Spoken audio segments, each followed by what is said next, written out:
Thank you for waiting. I finished checking your adventurer handbook. Here are your commission rewards. We have no other urgent commissions on the books at present. Thank you for all your hard work lately. Perhaps you two could consider taking a vacation. Amazing! Paimon never thought we'd end up having downtime and not cry. Things were pretty hectic when we first got here. Everywhere you looked, it was either the wild hunt causing chaos or the Fatui stirring up trouble. It felt like this whole region was one giant slime in a barrel, ready to go boom at any moment. Sure have. Things were looking pretty dicey, but in the end, we managed to turn it around. Whoa! Paimon just got deja vu! Oh, that's right. It's because we've done this like a million times now. Ah, yes. Are you two aware that the Moon Prayer Night is soon to take place? Oh, yeah! Lama told us that was coming up soon. Wait, why do you mention it, though? Do people in Nasha Town celebrate it, too? Paimon thought it was just for Moon Goddess worshippers. You're partially right.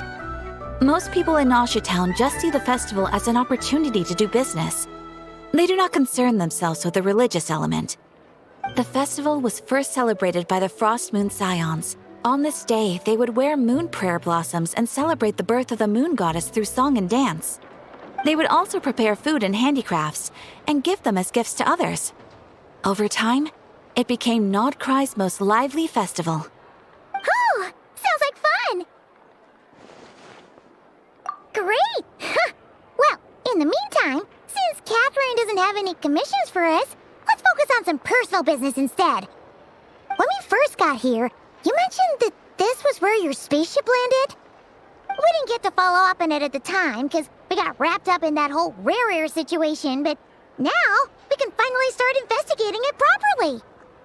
Well, there's a saying Paimon's heard around these parts, which goes, if you lift up a rock, you'll find something you weren't looking for. By that logic, you'll never find what you're looking for while you're searching, but the moment you stop looking, it'll jump right out at you. Could be worth a try though, right?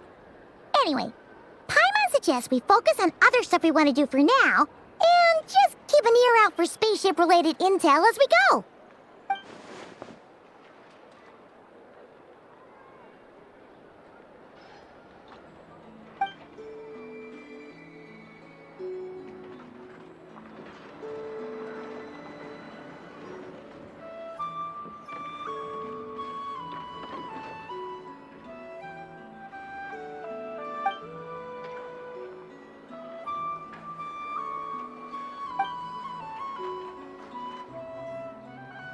What's wrong? He looks super serious all of a sudden. Huh? Paimon gets why you'd be concerned about Columbina, but what does the doctor have to do with anything? Oh, that's true. And now that you mention it, we're definitely overdue for a showdown with the Fatui. It is weird that he hasn't shown himself this whole time. What could he be up to? True. Paimon would much rather deal with Marionette anyway. She says the meanest things, but when it comes down to it, she doesn't seem like a bad person. Maybe it's the pressure of being a Fatuse, especially as a Harbinger. Does she feel like she's gotta act tough to keep up appearances or something? But then, every time we headed out with Rarier, she always wound up having to repair Polonia and her other robots. That's gotta sting. Losing face always hurts more for people who care a lot about their image. She's probably still furious about it. What? Relax, she's not even here. Huh? What's the matter? Oh, nothing. Sorry, we'll be on our way now. Where are we again? Oh yeah, Columbina? Right, yeah, let's go see Columbina.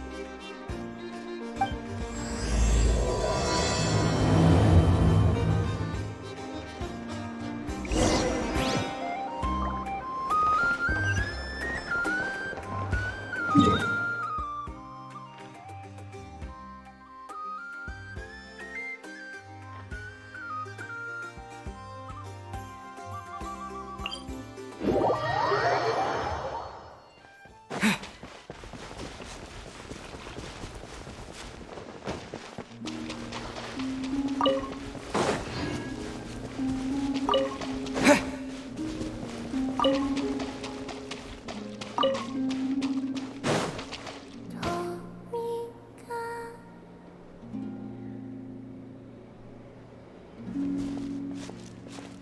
she's sitting up! Is me sitting here a rare sight? No, we just thought you'd be resting. Perhaps I would have been, were it not for the sudden arrival of some unexpected guests.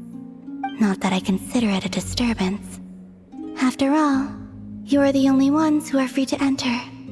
Would it not be a little unfriendly of me to lie down while we speak?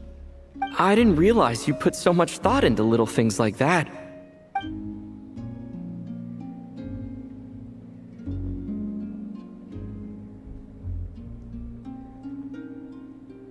Only sometimes. There have been moments lately where I think about you and your companions.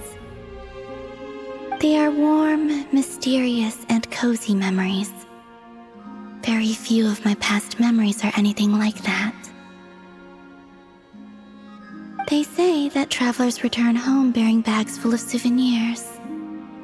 But my luggage was empty, and I believed it would stay that way. Return home? So, you're still planning on returning to the moon? Yes. This planet continues to reject me, reminding me that I do not belong here. If I remain into that, there will come a day that I disintegrate. And I don't mean reduced to dust, or turned into food for the flowers. I mean, I will cease to exist entirely. Alright then. Well, we're sure gonna miss you. But it sounds like we'll have to say goodbye. How do you intend to return? The moon prayer night is soon to arrive. On that day, the moon will be closest to Devat. The Kuvaki in this land will reach its peak at that time. I merely need to grasp the tide, and with relatively little effort. Oh, Paimon gets it! It'll work like a slingshot! You make it sound like she's gonna get blasted up to the moon. If I did that, I suspect I would crash into the false sky. I will be using a much gentler approach. But I do like the analogy. It's fun. You see? She gets Paimon's sense of humor. In the blink of an eye, the time has come to part ways. It does feel that way, doesn't it? Time seems to fly fastest when you are enjoying it. I have always thought of myself as a wanderer on this earth, and it has never expressed any desire to keep me here. Yet, just as I plan to depart, it tugs at my arm. Is this a gesture of affection? Or is the world mocking me? Oh. Were you hoping I can answer that? Yes. You are a traveler, so you must have a lot of experience in this area. Then, what I would say is, enjoy the moment. That's right! Don't overthink it! Happiness is happiness and joy is joy! The point is to enjoy it, not analyze it! I see. Then what I would say is, even though I am very tired right now, I am still happy. I can't tell from the tone of your voice. Oh, really? You don't think I sound happy? I'm just kidding. I could tell you were in a good mood today from the moment we saw you. Ah, a joke. Albeit not a funny one. Anyway, I assume you're here about you-know-what. Give me your hand. Actually, it's not that. There's something else we wanted to discuss with you. Oh. Then, do you still want to give me your hand? Or not? Sure.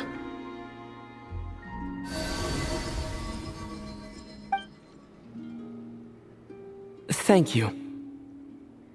So, I've heard that in the moon prayer nights of the past, people here would hold celebrations in the moon goddess's honor. Since you helped so much in our fight against the Rehir of Solnari, I think you deserve a farewell party before you return home.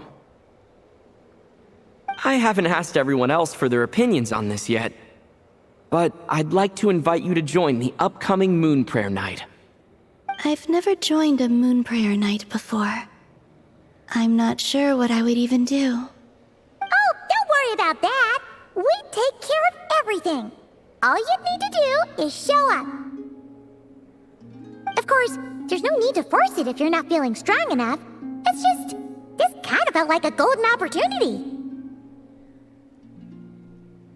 But they call me Kutar, and the Fatui have an arrest warrant out for me. I shouldn't appear in public right now.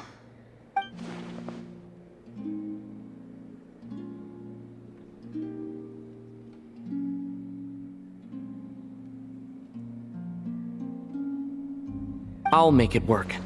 You have my word. Yeah, we got your back. Well, he does. Paimon's actually not too sure what he's planning. All right, if you're sure. I will not refuse your invitation. I suppose it wouldn't hurt to pack a few more sights from this world into my suitcase before finally learning what my homeland looks like.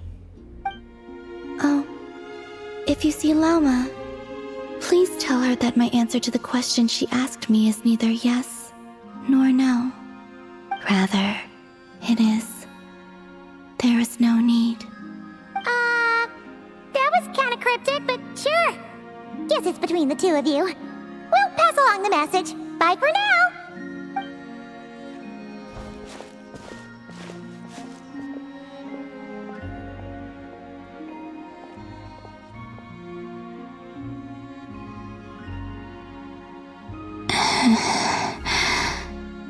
And also, I do not know.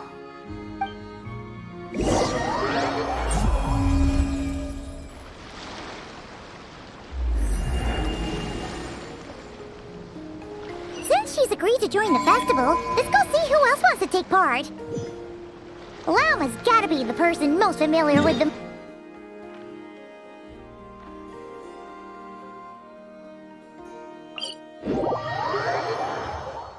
Also, what exactly is your plan to keep her safe? Not sure yet. I'll figure something out. What? Are you serious? And Paimon even gave you her vote of confidence back there! When did you become so sneaky? Hey, Lauma! It's us! Huh? Varka? What are you doing here? Beats me. I had a bit too much to drink last night, and when I woke up, I was on Hisi Island. Mr. Varka is helping to oversee Nasha Town's preparations for Moon Prayer Night. He is here to go over some details regarding the decorations and custom cloth designs. Right, yeah, that too. What do you mean, that too?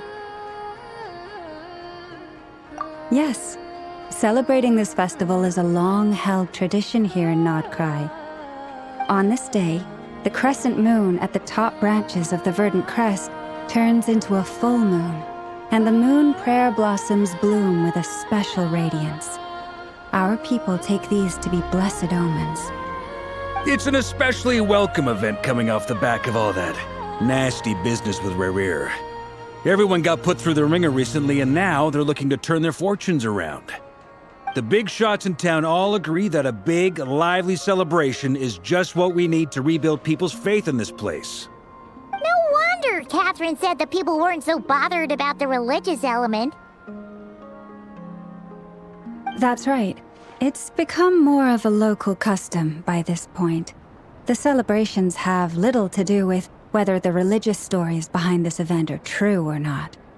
Even the Frost Moon Scions are eagerly awaiting the coming of Moon Prayer Night, despite now knowing that their past beliefs were founded on a falsehood. That's fair. It's a bit like the Lantern Ride in Liyue. It's a chance for people to enjoy themselves, not debate the existence of the Adepti.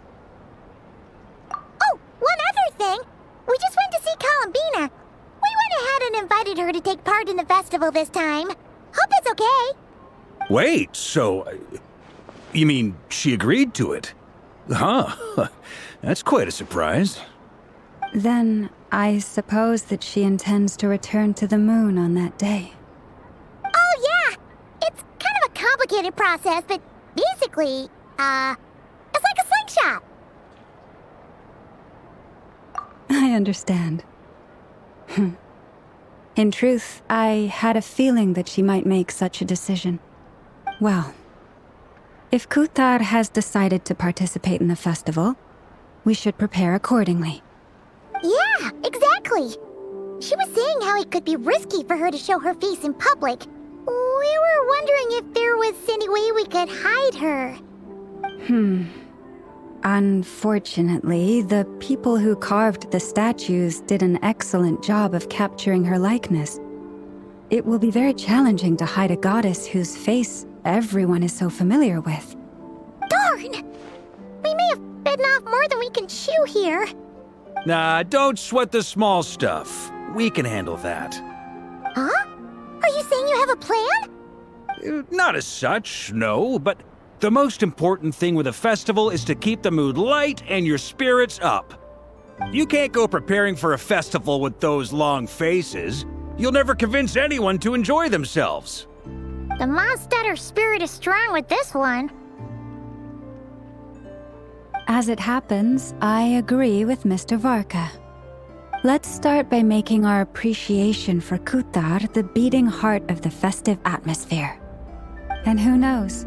Once we get the ball rolling, perhaps everything will just fall into place. Hey! Did you catch that? Lama said the thing! Or close enough at least. I'm looking forward to the Moon Prayer Night already. We have a festival in Mondstadt called Windbloom, and you can always tell which couples are celebrating it for their first time by the smiles on their faces. Big, beaming smiles like their whole face is glowing. And I have a feeling we'll get to see that same smile on the Moon Goddess's face at this festival. Not quite the same, surely. Anyway, I'll take care of business in the city, but I'll have to leave the decor up to you and the Frost Moon Scions. No one else can capture that traditional aesthetic quite like you guys. But lastly, there's the final key element that brings the festival to life. Companionship. Before you leave, let me show you something that we've been preparing. Mr. Varka had asked to see it already, so you may as well tag along. Also, I have some further questions about Kuthar's decision.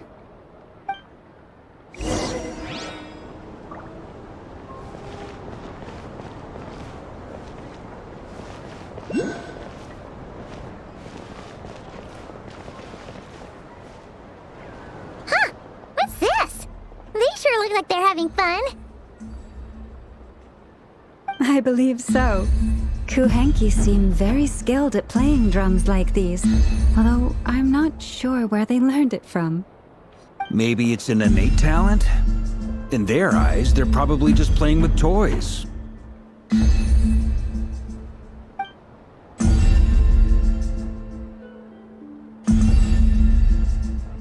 Wanatar! You wanna play too?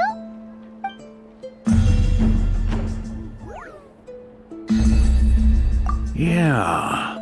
She looks more confused than anything. Maybe we can teach her next time if we get the chance.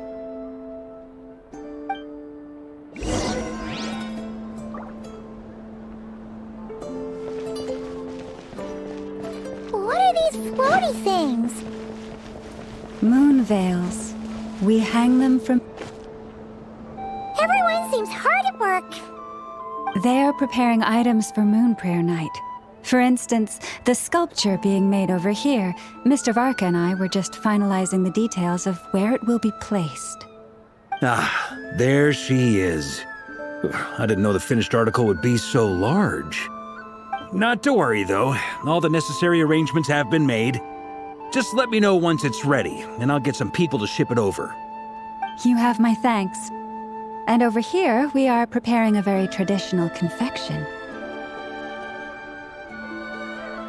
Oh, look at all these colors! It looks great! Can Paimon try one? Of course. I have a feeling you'll like it a lot. You bet! Sweets and treats are Paimon's favorite! If you included those in the Feast of the Moon, I bet Paimon would have joined the Frost Moon Scions by now. There will also be verdant crests like this present in Nasha Town during the festival. The timing of Moon Prayer Night is not completely set in advance. We make a rough estimate, then observe the changes in the verdant crests and moon prayer blossoms to guide us. As such, the wait itself is a fun feature of this particular festival.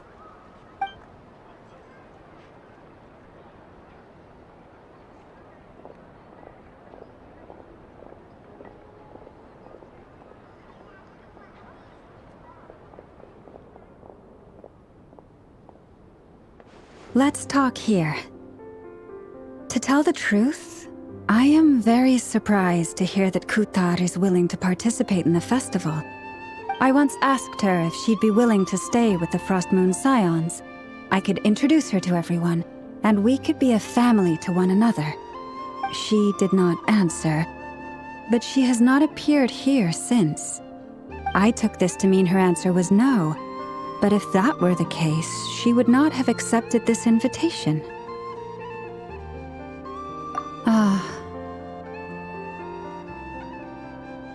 I see.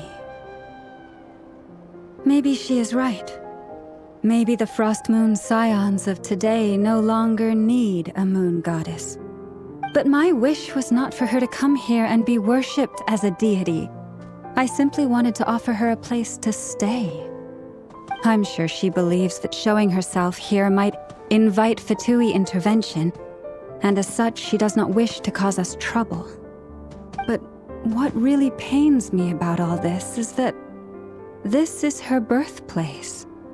She ought to belong here, yet no one has been able to grant her shelter. I think I'm qualified to weigh in here. When someone's about to depart on a long trip, what they need is blessings, not burdens. We should wish her the best, not make the journey harder than it already is. Anyway, she's agreed to attend, hasn't she? All we need to do is simply respect her decision. I see your point. Yes, she will soon depart after all. Our job is to leave her with some happy memories. Besides, who's to say her journey to the moon is a one-way trip? It's not like she can't come back and visit if she wants, right? Paimon agrees wholeheartedly. Festivals are all about having fun, so let's keep it simple. All right, I'm gonna head back to Nasha Town soon. Want to come with? I'm guessing you have some other folks to visit there. Sure thing, let's go! Bye for now, Wilma! Thank you all. Goodbye.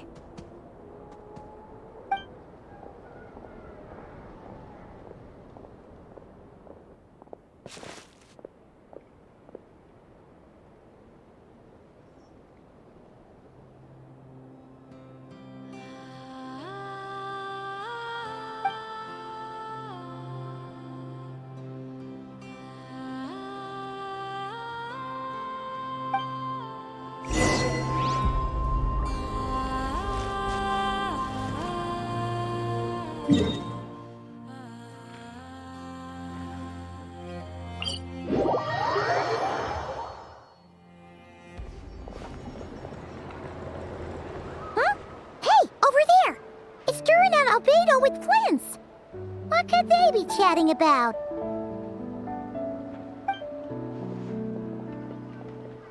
Your guess is as good as mine. Ah, Grand Master, and the Traveler and Paimon. Hello there. It's been a while. Perfect. We have some new volunteers for our investigation. Wait, let me guess. The righteous Lightkeepers are finally ready to hunt down the Abyssal Dragon? Yes, that too. Wait! Why does everyone keep saying that too? Well, to be precise, the facts match, but not the causality. Wait, so I guessed right? Half right. Don't act so impressed with yourself. Maybe I can explain. We ran into Mr. Flint's north of Nosha Town. At that time, we just noticed a few abyssal creatures out in the wild, but the strange thing was, I didn't detect any traces of abyssal energy on them at all. On closer inspection, we realized that they were not real monsters, but something akin to reflections in the water, or perhaps a mirage. Huh? What do you mean? Like, you could see them but not touch them? Exactly. It was very peculiar. They roared and tried to attack us, but we could not make any physical contact with them. I think I've heard of things like that happening in Nocturno before, but I don't know much about it. Yes, it's a known phenomenon. Mirage-like illusions tend to appear in Nocturno in the run-up to Moon Prayer Night. From a distance, they appear quite real. I myself thought that Misters Durin and Albedo were locked in battle with abyssal monsters when I first arrived. But after sharing intel and investigating a little further, we can confirm that these illusions are harmless. There is no great cause for concern. All the Mirage stories I've heard are either animals, rocks, or small houses. Abyssal monsters, though? That's a first. It's a first for me, too. So I'm planning to look into it further just to be on the safe side. I intend to inspect a few more locations. What about you two? Any plans? Alice contacted me a few days ago. She'd like me and Durin to assist her with an experiment. But we lost contact shortly after receiving the message. I'm sure that comes as no surprise to anyone familiar with her. We don't know when the wind will blow, yet when the wind blows, we will know. That, in a nutshell, describes how Alice operates. Yeah, that tracks. Okay. Well, I suggest we investigate this Mirage business in the meantime. It's piqued my curiosity, and I'm pretty sure I know someone who will already be 10 steps ahead of us. Well said. Right? Whatever's happening in Nocturno, she always seems to be the first one to know. Let's go see what she knows. We can invite her and her staff to the festival while we're at it.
You're right, I have noticed. There's certainly something a little fishy about this situation. Only a little, though. Records indicate that this phenomenon can occur in the days before and following Moon Prayer Night. That said, it has always been a rare sight in the past. The odds of encountering these phantoms are similar to looking up in the night sky, happening to see a shooting star, and managing to make a wish before it disappears. But this time, either everyone's getting lucky, or they're appearing far more frequently than usual. Yehoda's out gathering intel as we speak. In the meantime, let me check off some points of interest. First, the Abyss. The ones we saw seem to be abyssal monsters. Indeed. but we have identified one location where many more of them have made an appearance. And not just monsters, but human phantoms, too. Given the scale and nature of the phantoms, it's almost as if someone's last memories are coming to life. Or perhaps the memories of multiple people. Oh. So you mean the phantom monsters are hunting down the phantom humans? Exactly. The phantoms can interact with each other, but we have no means of intervening. In addition, some of the human phantoms would seem to be from the very distant past. This is clear both from the clothing they wear and the stories they tell. They claim to be from Hyperborea, a name which I've heard from Lauma before. If this is true, it means they must be from 6,000 years ago. Did Paimon hear that right?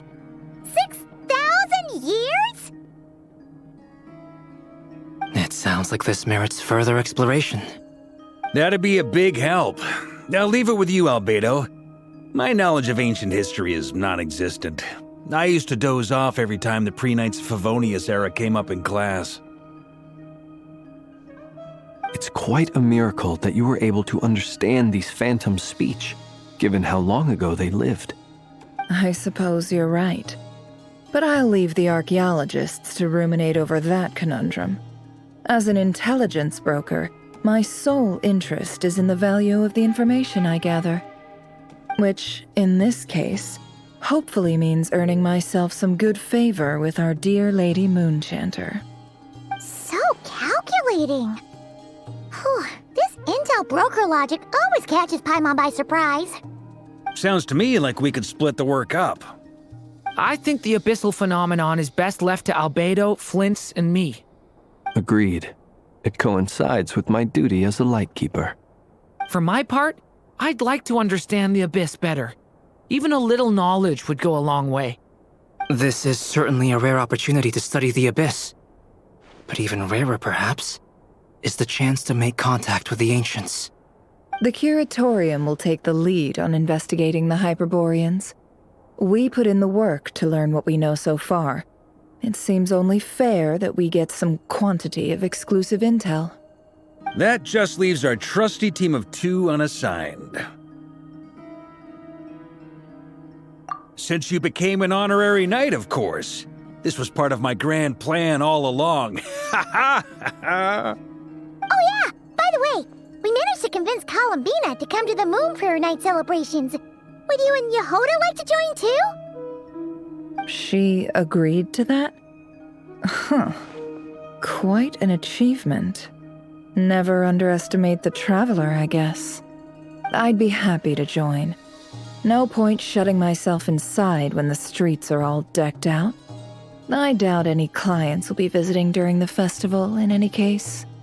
And Yehoda loves a party, so I'm sure she'll jump at the opportunity. No. No, no, no, no, no, no, no, no, no! Way to contradict me in front of... Wait, no, that's not what I have bad news, boss. So many people. All right, everyone inside, quick!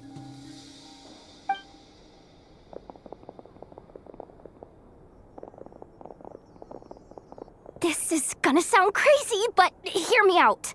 I saw one of those phantoms at Star Sand Shoal, and it was some sort of flying ship. Like a spaceship? That's gotta be the one you came to Tibet in. You said you saw the same thing through the moon marrow, right? Huh? You already know about it? Ugh, I thought I was gonna blow people's minds. Turns out I'm the last to find out. Wait, back up. You came here in a spaceship? Now my mind is blown! What's it like on the inside? Was it like flying through space? I want to know everything! Yep, exactly. Huge discovery. You're the best. Second best intel broker in the world. After your boss, of course. Wow. Really? I don't know if I'm all that, but... I guess that decides where we're heading next. Come on, don't look at me like that. I know the spaceship doesn't have anything to do with me, but you don't want to leave me as the only one twiddling my thumbs, do you? Please? Fair enough. You can tag along. In that case, let's meet back here to discuss our findings once we're done. I wish everyone a productive investigation. You too!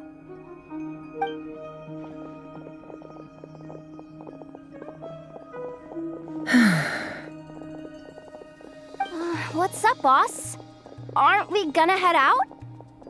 Tell me, Yehuda, when did the curatorium start giving out intel for free? Oh, sorry, boss.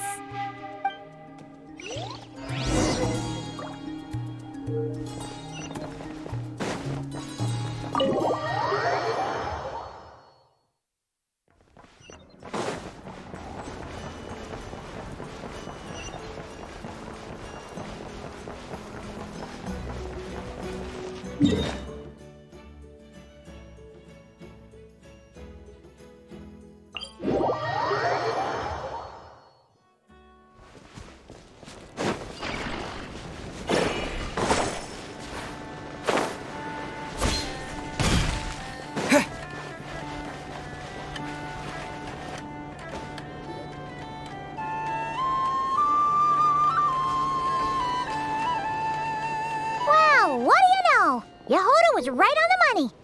This Phantom really is your spaceship. But that's so weird.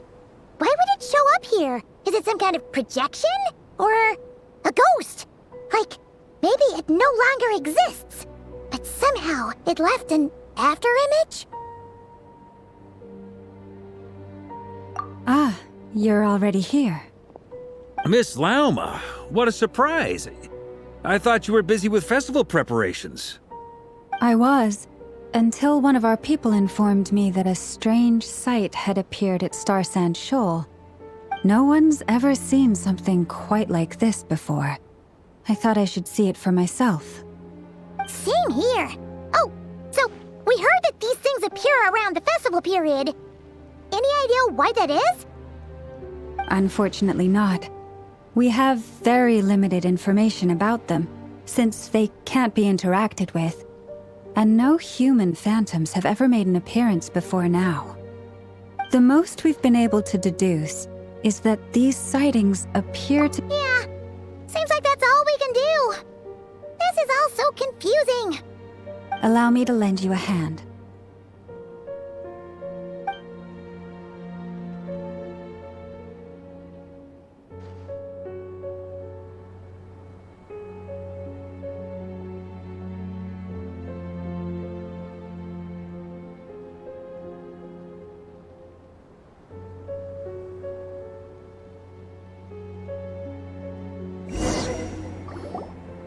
Everyone, our friend here should be able to provide us with some information.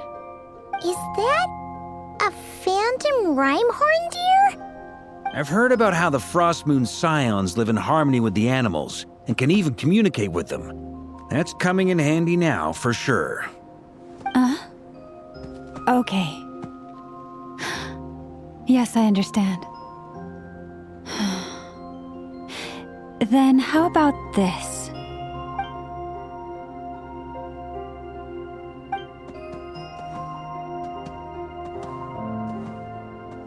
Oh, it's leaving. It appears to share our curiosity about this giant spaceship, so I asked it if it wouldn't mind investigating along with some friends. In return, I told it about some nearby spots where the wild fruit grows abundantly.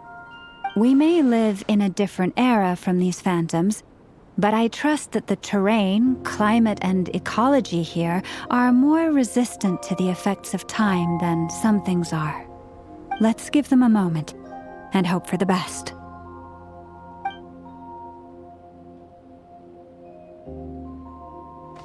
All back together? Must have been a lot of fruit. Indeed. Now let me ask them some questions.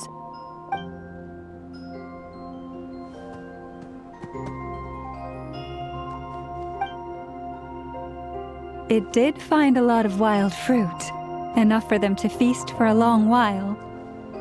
This puffin circled in the air several times, but didn't spot anything out of the ordinary.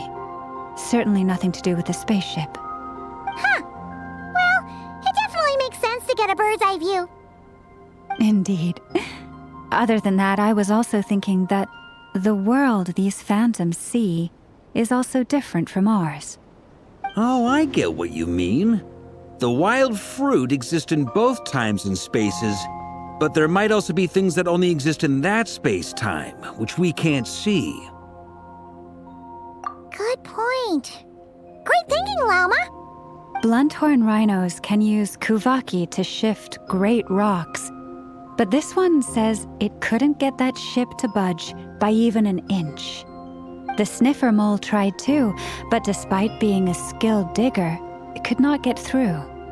They say that the spaceship looks robust and undamaged. It seems completely impervious to any and all attacks.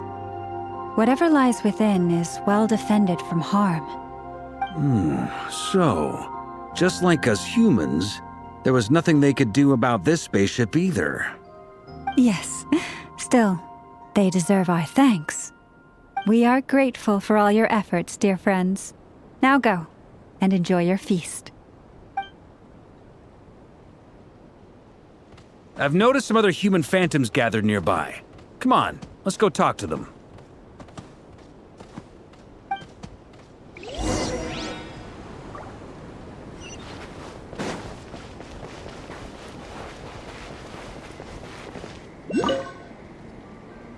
What is this thing?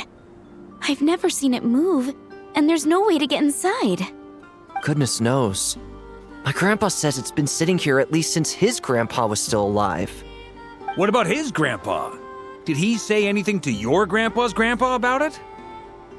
Huh? I don't know. In all likelihood, it was here back then too. Hard to imagine something this huge could move. Guess that means that as far as they're concerned, this ship's been around a long time.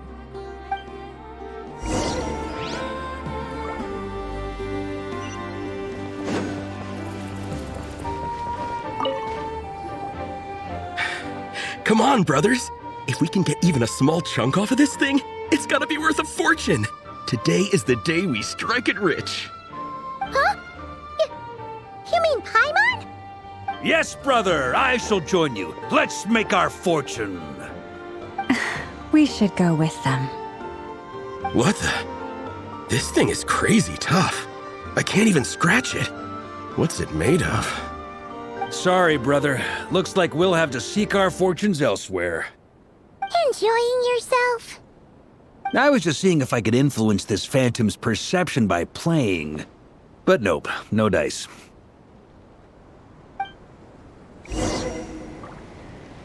I'm sure we're all starting to build up an idea of what's going on here now that we've spoken to some of the people. These phantoms are reenacting real historical events in Nodcry. It's almost like we're in some kind of interactive stage play. We can talk to the actors, but the plot is fixed and we can't influence it. It makes sense. History is set in stone. The objective facts of the past cannot be changed. Paimon totally thought you were just goofing around earlier. But actually, you were doing some serious investigating.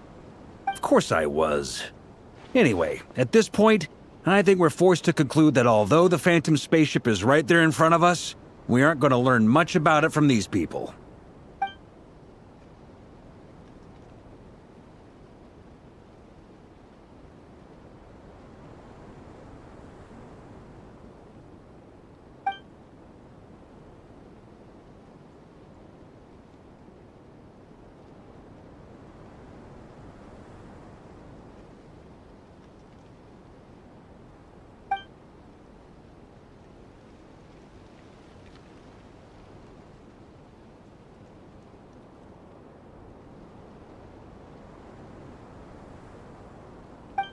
Don't be discouraged. If nothing else, this is proof of the ship's existence. And think about it. So many people tried to hack their way inside, but no one could get the door open. It's made of very tough material. To me, that says that we'll either find the ship itself or the story behind it. It's just a matter of time. Huh. Every now and then, when Varka gets serious, he actually does seem like Grandmaster material for once. I wonder how the others are doing. Let's head back for now. Sounds good. Also, drinks are on me if Team Knights of Favonius is the first to finish. Wait, we have a team name now? Am I in Team Knights of Favonius as well? You're very welcome to join. We've even got a cathedral ready for you. Isn't that technically blasphemy? You wouldn't dare make a joke like that if Barbados was in earshot. Nah, I'm sure Barbados doesn't mind a little harmless blasphemy once in a while.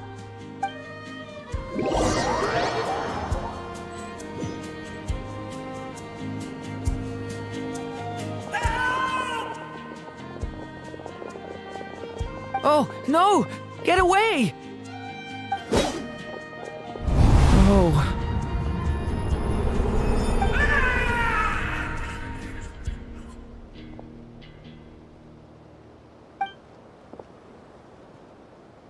I know it's hard to stomach, Mr. Duran.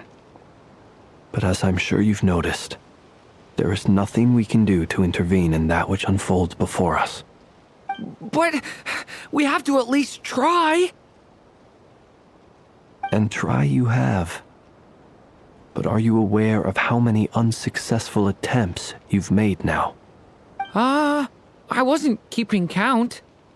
I'm afraid this is the 39th failure so far. Or the 5th if we're only counting this particular victim. There are no indications that these phantoms may be altered in any way. You seem to have calmed down a little. I'll make us a fire. You should rest and have some water. Feeling any better now, Mr. Duran? May I ask a few questions? Be my guest. What exactly are we witnessing here? What happened to those people? My guess would be that we are seeing Nodcry during the Conrian Cataclysm. Would that be accurate? Conria. That is correct. As you know, once the Abyss senses even the tiniest crack, it floods in and spreads like wildfire. There was a time in the distant past when it permeated all of Nodcry, causing immeasurable harm.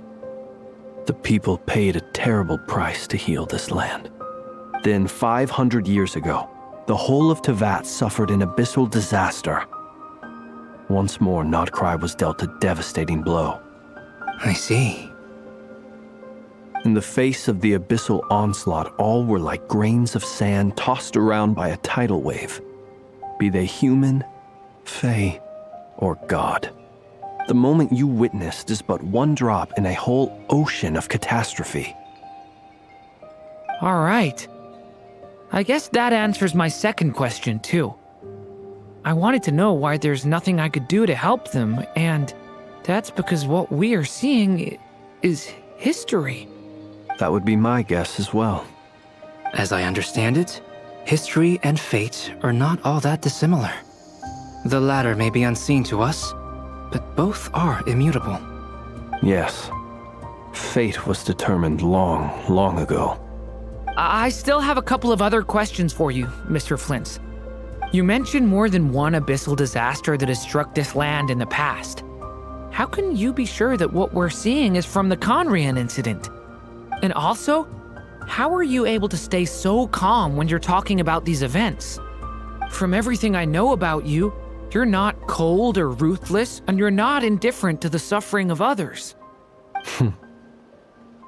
Alas, I am forced to show my age. I must be 600 or 700 years old by human measure. Wait, so you...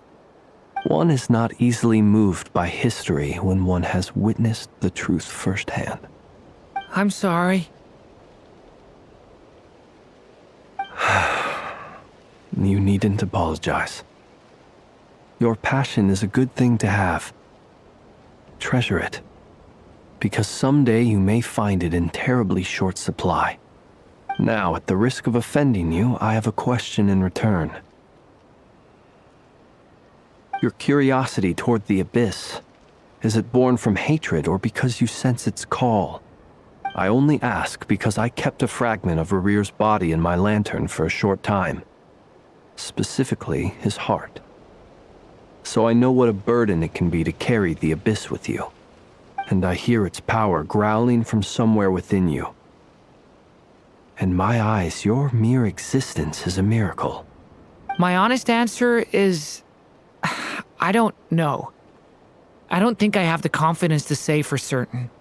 What I will say is the abyss is not the only issue that haunts me. Even before I became who I am today, the question dogged me constantly. Should I even exist at all? My doubts remain unresolved. But when we fought Rarir, something became a little clearer to me. Sometimes it is the darkness within us that allows us to achieve the impossible. I certainly got the sense from your 39 attempts that you were trying to achieve the impossible. It sounds like you've resolved to see the truth for yourself. Absolutely. In that sense, he and I are quite similar. Then I wish you every success.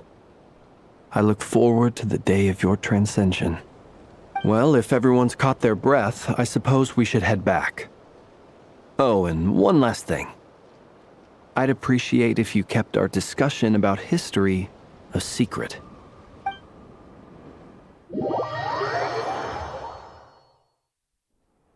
Incredibly, our separate investigations led us all to the same conclusion.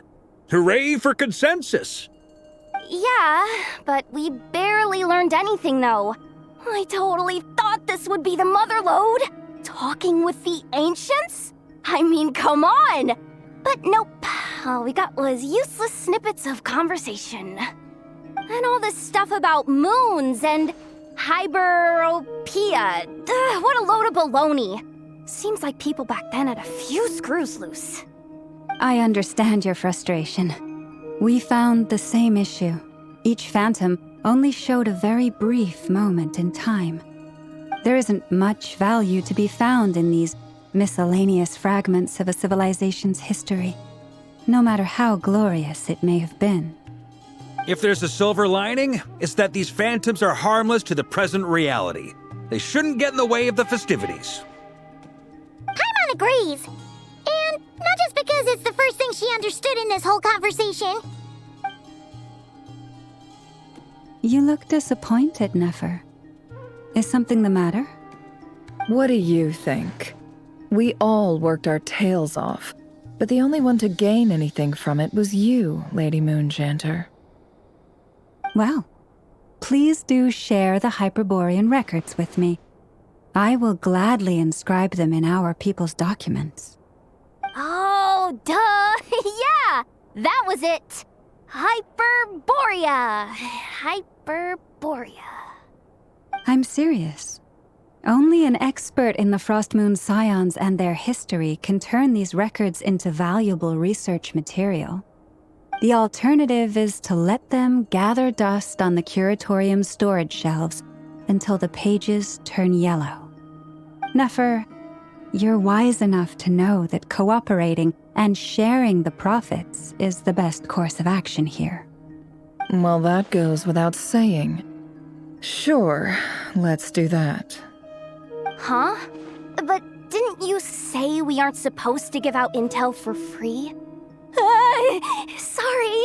Shutting up. Now is not a good time to push Nefer's buttons. Anyway, back to Moon Prayer Night. I'm thinking that we should prepare something a little special, aside from the usual decorations and so on. You mean a parting gift? Can't go wrong with food. Although, does food go bad on the moon?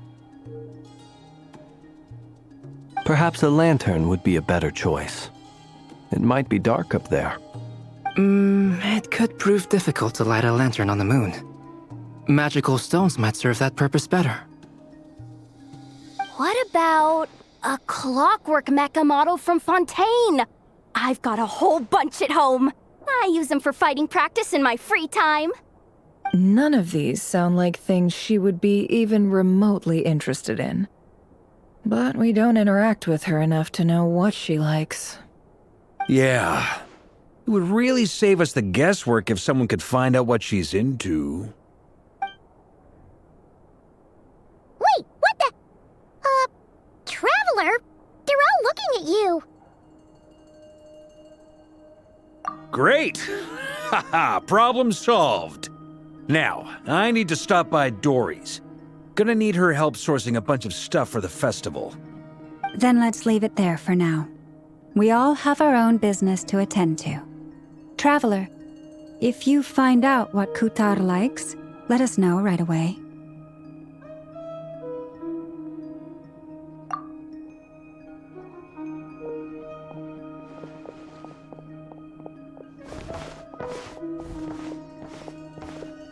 Is something the matter?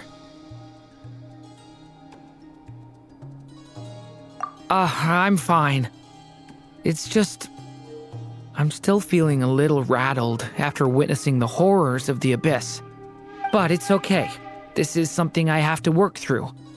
I'll be all right. Thanks for your concern. Well, don't put too much pressure on yourself. If you ever feel like something's wrong, physically or mentally, we're here to talk. Come on. Stop treating me like a kid.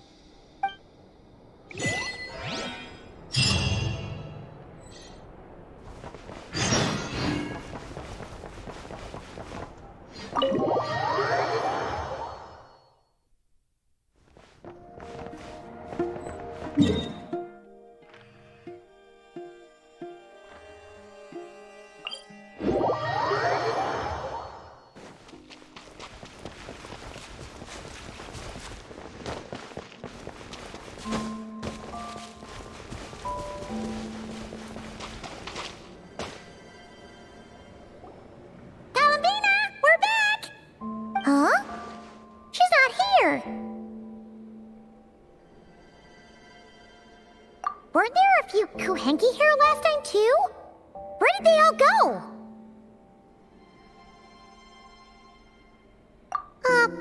Walkies? For Kuhenki? You're not pets, you know. Oh, well. Looks like we just came at a bad time. Let's try again tomorrow. There's still a few days until Moon Prayer Night, so we're in no rush. Besides, she needs time to rest anyway.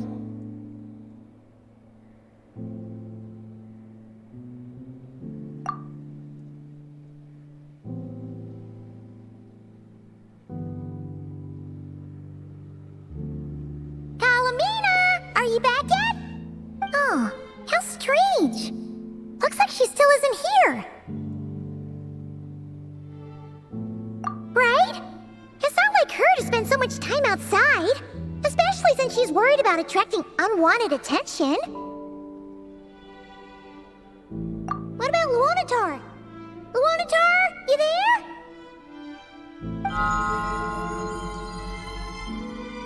Hey! Do you know where Kalambina went? Sorry, didn't understand. But if you know where she is, could you take us to her? Yeah, that's even stranger. What about him? Oh, that's not good news. They change color when Kalambina gets weaker, right? And they look super pale right now. Good idea. She might know what's happening.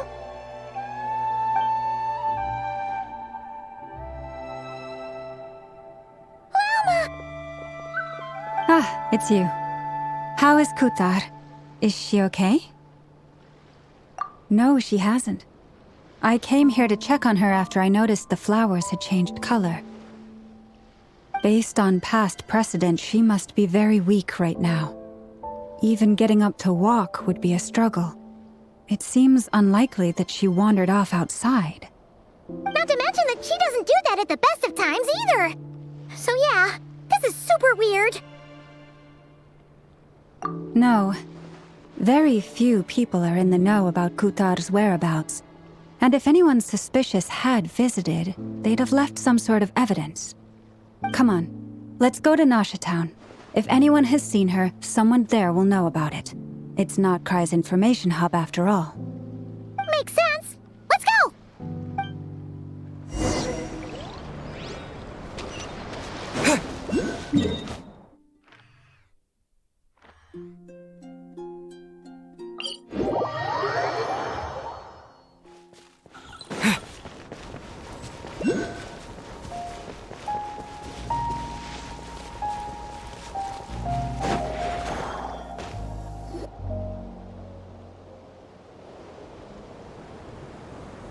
Moment. Is it just Paimon, or is this stall kind of suspicious? Has never been here before, right? No, I don't recognize it. Alas, your free and easy adventure time is over.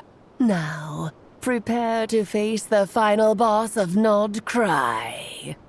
Whoa! Where'd that voice come from? Not sure. But it's definitely hostile. No, not that way. The final boss is right here. The sniffer mole? That's the final boss? Surely not. Also...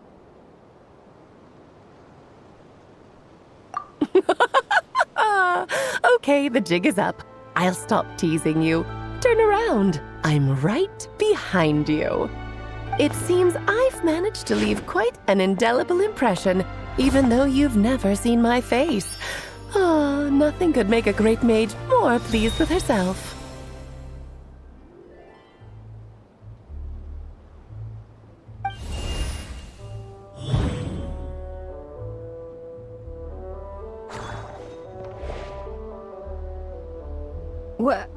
What is going on?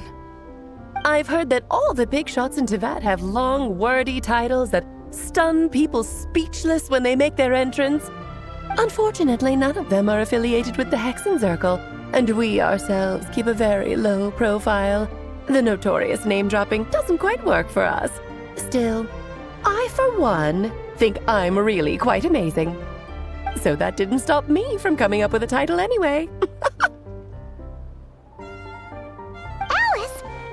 It's really you this time? Not a lantern or a Dodoko, but Alice in the flesh? Oh, that's right. So, what do you think? How does it feel to finally meet me? You look like... Oh, that's the first thing you thought. A little surprising, but that actually makes me very happy. Because that means that when Klee grows up, she'll be just as stunningly beautiful as her mother. So she's a friend of yours? Kind of. This is actually the first time we've seen her in person. I see. Madam Mage, that was, quite a powerful entrance. I certainly won't be forgetting it anytime soon. It's okay, Lauma, don't force it. Paimon will do the honors. This is Alice from the Hexen Circle. She's a friend of ours, and of Arcus, too. That's right. She's a good person, just kinda unpredictable. Well, what is the human heart if not unpredictable? Hmm? If we could not do as we please, how would we differ from machines? I am Lauma, Moon Chanter of the Frost Moon Scions. It is a pleasure to meet you. Oh, I know. Before you got here, I spent a good, 15 minutes getting up to speed on Nocturno's present situation. In other words, I've read the whole in the last episode part, so we can skip the pleasantries. Fair enough. Well, Miss Alice, I can already tell that you have quite a unique personality. He'll get used to it. Paimon man sure is. So anyway, what are you doing in Notcry, Alice? Oh, I thought I told you already. This time, I'm the final boss. And what a formidable foe I shall be. Powerful, confident, decisive, and good luck finding my weak spot. You will never succeed.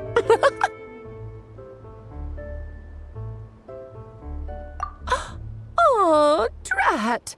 My one weakness, and you found it in an instant. Fate has been dealt a devastating blow. Thus falls the great Dodo King. Why are you playing along with this nonsense? For funsies, of course. What's wrong, Paimon? Are you disappointed in me? Am I a gigantic letdown? No, it's just... you seem like a busy lady. And this is the one time you've shown up in person. Paimon figured it would be for something more high stakes than just goofing around. You're quite right. I'm here in Notcry because something big happened. Something big enough it caught the attention of the Hexen Circle. It concerns the 3 moons, Tevat's borders, and of course, the moon goddess you are currently searching for. Kind of. Why don't we discuss this over a pot of tea? My main reason for coming on this trip to Tevat was, of course, to have some fun. But I do technically have a job to do as well, namely, maintaining the stability of Tevat's borders. I'll skip over the complicated parts, but to sum it up, abyssal energies are all that lie beyond Tevat's border. We'd find ourselves in a real pickle if they ever made it through. And the phantoms you've been seeing are a sign that the border has been disturbed. No wonder they tend to show up around Moon Prayer Night. Is it because the real moon is now so close to us that its power can cross the border? In part, but only a negligible amount passes through. Just enough to influence the verdant crests and so on. And as you've noticed, there has been an unprecedented number of phantoms appearing this year. The influence of the moon beyond the border cannot explain this. No, there is another far greater factor at play. The trilunar syzygy. A trilunar syzygy? Eons ago, before the heavenly principles came to Tevat, it was the then 3 moon goddesses who controlled the laws of this world. Oh, that's exactly it! The 3 goddesses split these powers amongst themselves, promising never to consolidate them into one singular body. This was meant to keep the world stable. But, fast-forwarding to the present, the eternal moon's marrow is with you, while the iridescent moon's marrow, which should never have appeared in this world, has been retrieved. Add that to the presence of a moon goddess in the flesh and... the power of all 3 moons is gathered here in Notcry. There hasn't been an event like this since the War of Funerary Flame. And it's having a noticeable effect on Tevat's borders. Because I wish to give my darling daughter a peaceful, sunny environment to grow up in. Is that a good enough reason? Kinda sounds like you're dodging the question, but it does make sense. Well, that's one reason anyway, and the most important one. The others are a little complicated to explain. For instance, cleaning up after dearest Miss R. Albedo could tell you more about that if you're curious, but right now, I have a more important question to ask you. Why are you collecting the moon marrows?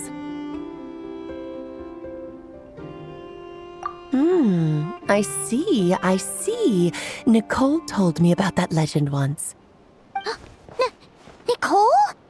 You mean Mage Anne? Oh, so you remember.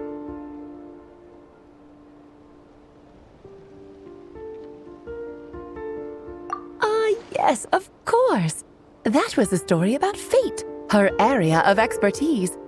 But back to the story of our dear moon goddess. I'm afraid her intended method of returning to the moon is unlikely to work anymore. What does that mean? She may be missing, but she hasn't gone anywhere. She has disappeared.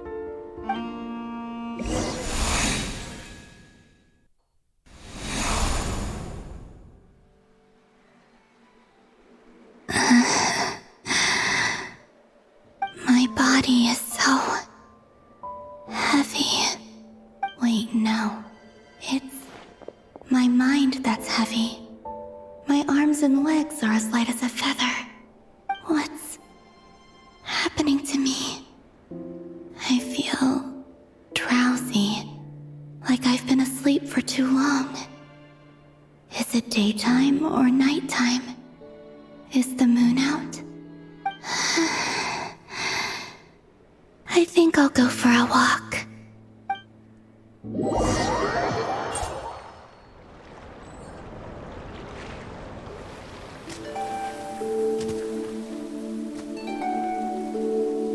Are you out for a walk too?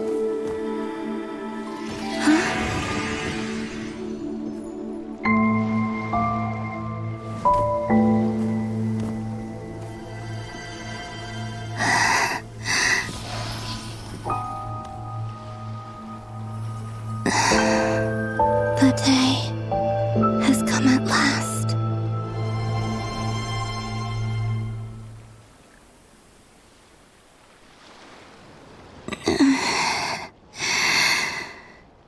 Have I grown so weak that I can't even sustain my physical form? But Moon Prayer Night is nearly here. I was so close to returning home.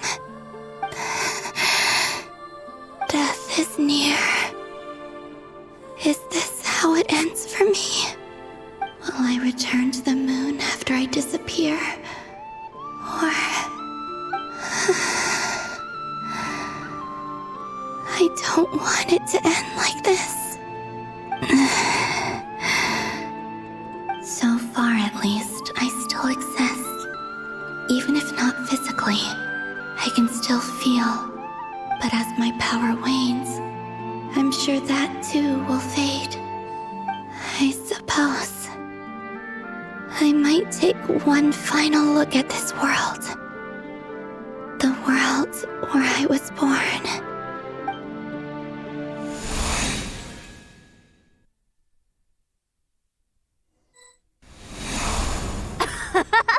Come on, come on! Wait for me! The Frost Moon Enclave. How much it has changed since I was born. These decorations, they're so heavy. It's times like this when you kind of wish men could be priestesses and acolytes. How fascinating. I've never had the chance to be privy to people's private lives in this way. In the past, people would get so solemn and serious the moment I showed my face, like they were frozen stiff. Karina, Lametti, it's time to eat. Coming. I want to watch them a little longer.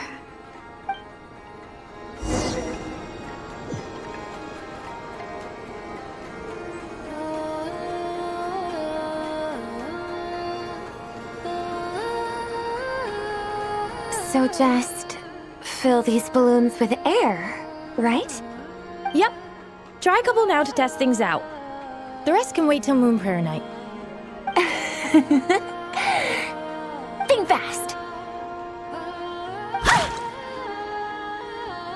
Rita! Teasing an acolyte of the Frost Moon Scions? Surely that's a punishable offense. Take this!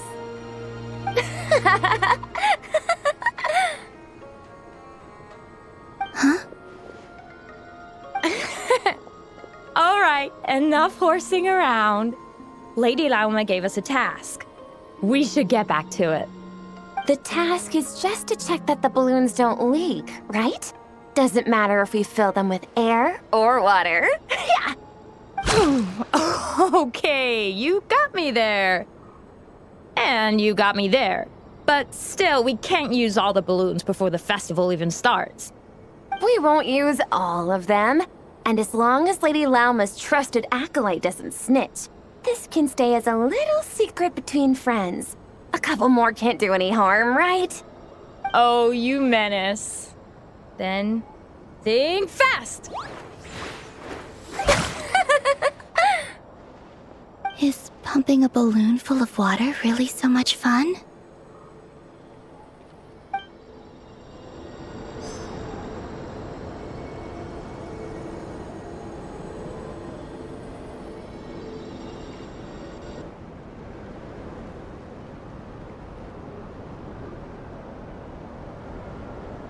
I'm sure you're both tired from playing all day. Come on, eat up. A plain, humble meal. That has always been the way of the Frost Moon Scions. Huh? How come Lametti got a midsummer berry dessert? Oh, I always get Lockaberry. I don't mind sharing. You can have a bite of mine if I get to have a bite of yours. They're sharing food? I've never shared food with anyone before. Even at the Harbinger tea parties, everyone just ate off their own plate. And when I couldn't finish my food offerings from the Frost Moon Scions, they'd leave the leftovers out under the moonlight for the animals to claim. Hey! That was 2 bites! Oh, then you can have another bite of mine. Oh, you too. Oh, don't fret now. Here, have some of Granny's too. So this is what it means to be family.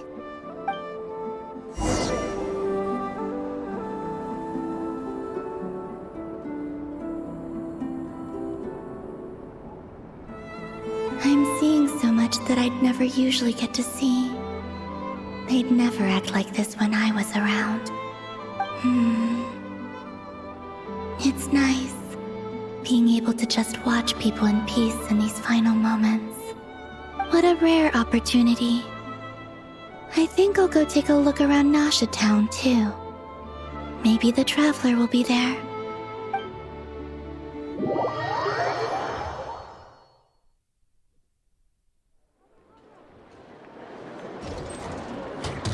After the War of Funerary Flame, the Moon Goddesses were no longer recognized by Teyvat. They lost the whole foundation for their existence. That's why the Moon Goddess's strength is fading. She cannot withstand the world's rejection of her. To be more pedantic about it, the Moon Goddesses did something to offend the heavenly principles, and that's why they were ousted. Something of a recurring theme in Teyvat's history.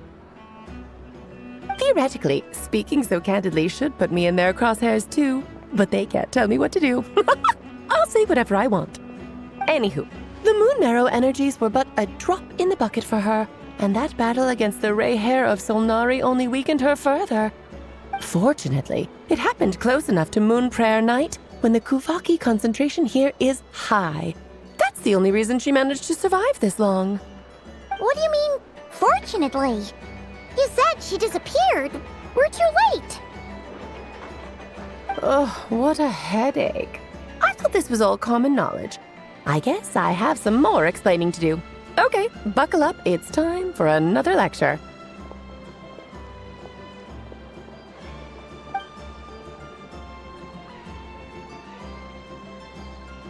Now, I said earlier that the Moon Goddesses lost the foundation for their existence.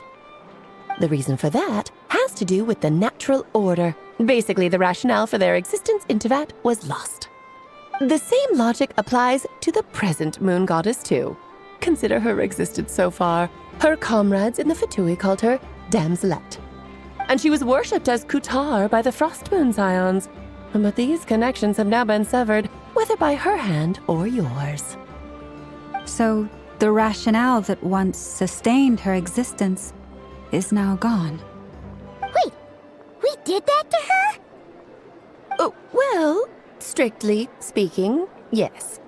But let's not start pointing fingers, shall we? I'll only end up as the big bad villain, and that's not the kind of final boss I want to be. Of course I do. I'm only the greatest mage in the whole entire world. Now, if you wish to find your Moon Goddess, there are 2 problems we need to solve. Firstly, we'll need to strengthen the connection between her and Teyvat, at least enough to sustain her until Moon Prayer Night. strengthen her connection. But does that mean I'll have to rally all the Frost Moon faithful behind this? I'm afraid a bygone faith and a former home won't be of any help to her now. Do you know her name? Her name? Yes. Names are very important things. A name is a fundamental concept that anchors one's entire existence. Then your first job is to find it. As a moon goddess, I'm sure she must have a name she identifies with. Neither Columbina nor Kutar is her true name, and she's never really accepted either of them. So, finding out her real name is enough to sustain her existence? Yes, I know it sounds like a small step, but every journey begins that way. So for now, that's all we need to focus on. The second problem is with her plan to use the moon marrows to return to the moon. Unfortunately, piercing through the false sky will take an enormous amount of power. Given her current condition, she won't be able to provide anywhere near enough power, even if she recovers her physical form. But no need to fret. Nicole's the expert in this field, and I'm sure she'll figure something out. Wait, Mage N is going to help us out too? That means we've got 2 Hexacircle mages on the case.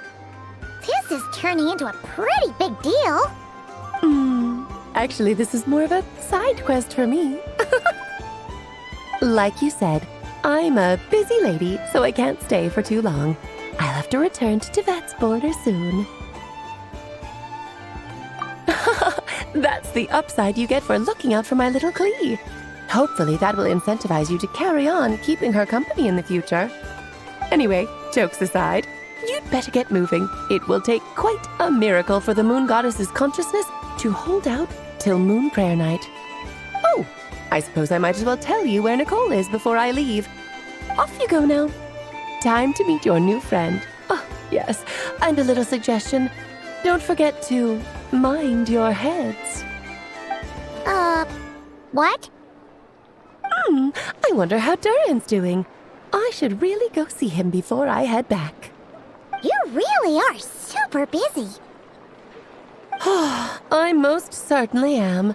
There's so many children I have to keep tabs on just in Mondstadt. Durin, Albedo, Venti, Varka. Klee didn't make the list, huh? Of course not. Klee is my pride and joy. I have no qualms about her, because she's the best child in the whole wide world. Yeah. Klee's a little angel. I'm glad you agree. Well, all the best. See you when I see you.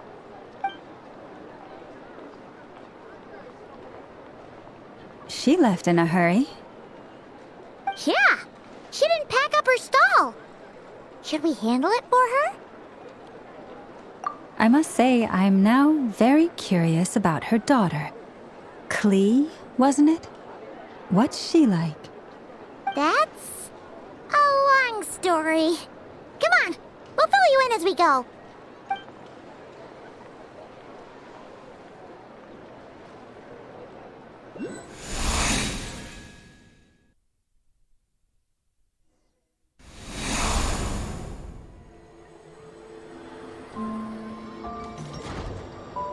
What a lively place.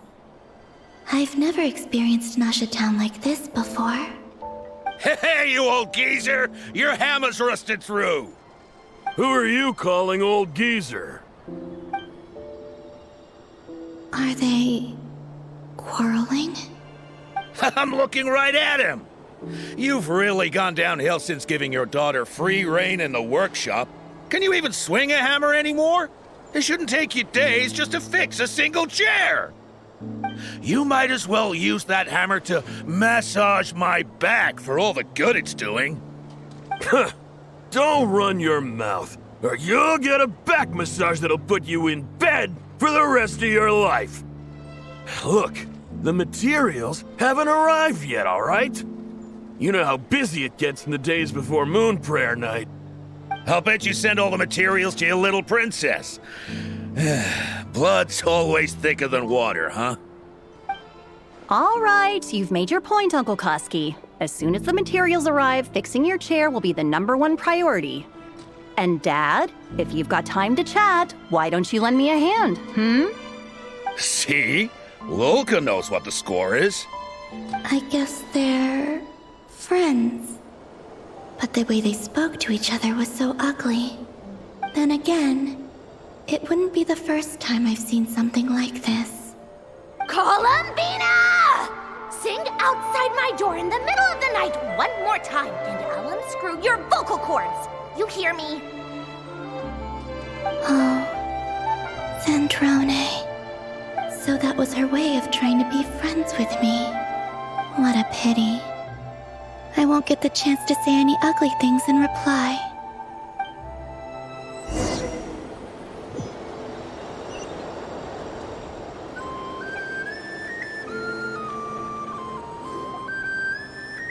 Hey, have you decided what to give her for Moon Prayer Night? I sure have. She's gonna get the surprise of her life when she's least expecting it. Then I'll whip out the ring and pop the question. The surprise of her life. What a fun turn of phrase. Cool, I get the picture. You can spare me the gushy details. Ooh, looks like we have a customer. Hello there, ma'am. Would you like some Moon Prayer Night candy? Huh? Is he talking to me? Can he see me? Here you go.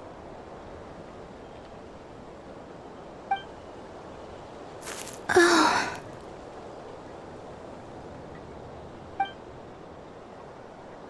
Come back anytime. Right. Now, where were we? I don't know why, but I still held out hope.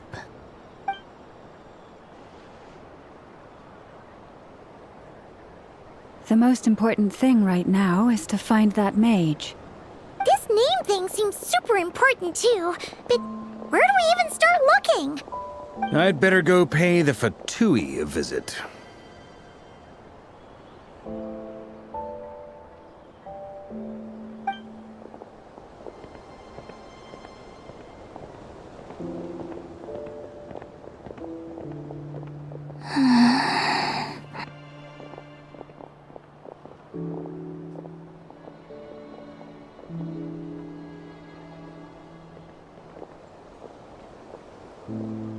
Columbina?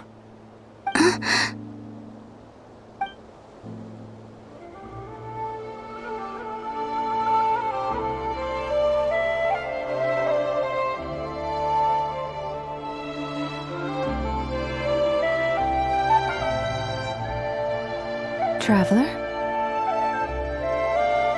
Let's go! This is no time to be spacing out!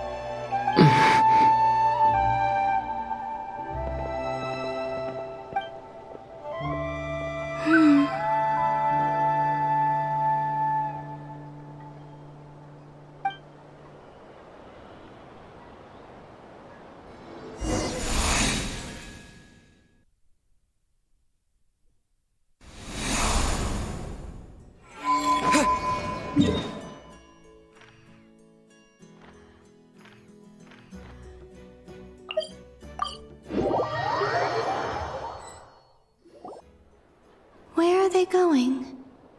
They mentioned a mage and a name? So, Mr. Varka, are you acquainted with this Nicole? Or should I call her Mage N? Not really. We've never met, though she has come up in conversation. From what I've gathered, Alice kinda took Nicole under her wing. Taught her how to speak in a more ladylike fashion, that kind of thing. Huh. Hard to imagine Alice as an etiquette coach. Yeah, Alice is a larger-than-life personality, I'll give you that. But then again, that's why she's able to draw such an eclectic mix of people into her inner circle. If I remember correctly, being an interesting person is actually one of her main entry requirements. So, if you ever wanted to join the Hexen Circle, I'm sure you'd both be eligible to apply. Hey! Don't go around making promises on Alice's behalf! I wouldn't dare. Just trying to paint a picture of the Hexen Circle for you. Okay, sure. Anyway, since none of us have ever met Nicole, how are we supposed to find her? We can't just go up to every woman in sight and ask, "Hey, are you Nicole?" Maybe something she's wearing will give it away? Like a wind bloom pinned to her chest or something. Wait a minute. Alice never said Nicole was from Mondstadt. Oh, true.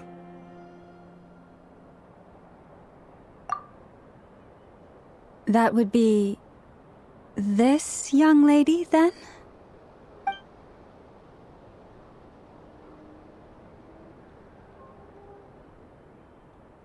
Hey there! Sorry to disturb you, but are you Miss Nicole?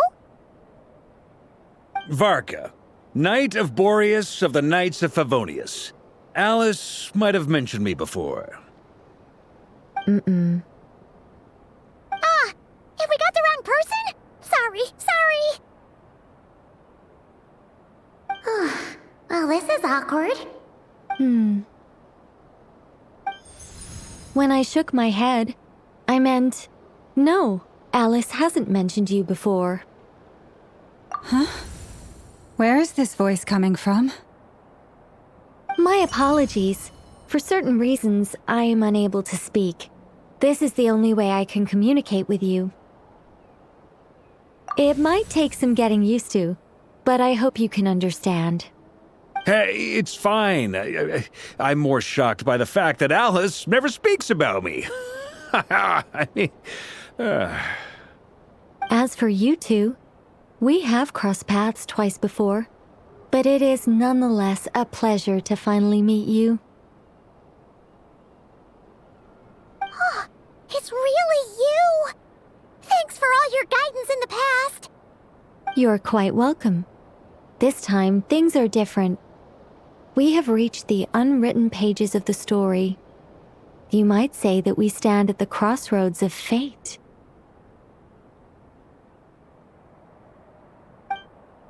Now then, allow me to formally introduce myself. My name is... No, stop! Alice! I can't believe it! I had a whole speech prepared. I'd agonized over every single word. She always picks the worst moments to ruin other people's plans. I'm so sorry about that. Alice took the liberty of devising some bespoke self-introduction magic for each member of the Hexen Circle. But I could have sworn I deleted all of the triggering conditions for it. How did it bypass everything? Oh gosh, this is so embarrassing. This is a very different side of Nicole than what we're used to. Is she not used to face-to-face interactions? Don't worry about it. We've seen that introduction magic once already, so it wasn't too much of a shock. Please go on, Miss Nicole. We'd love to hear what you have to say, or, well, communicate. Huh? Are they talking to this lady? But...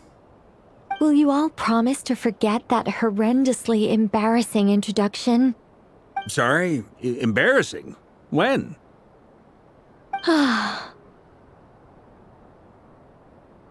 Yes, my name is Nicole, and I am one of a very few angels who have retained both their preferred form and their power.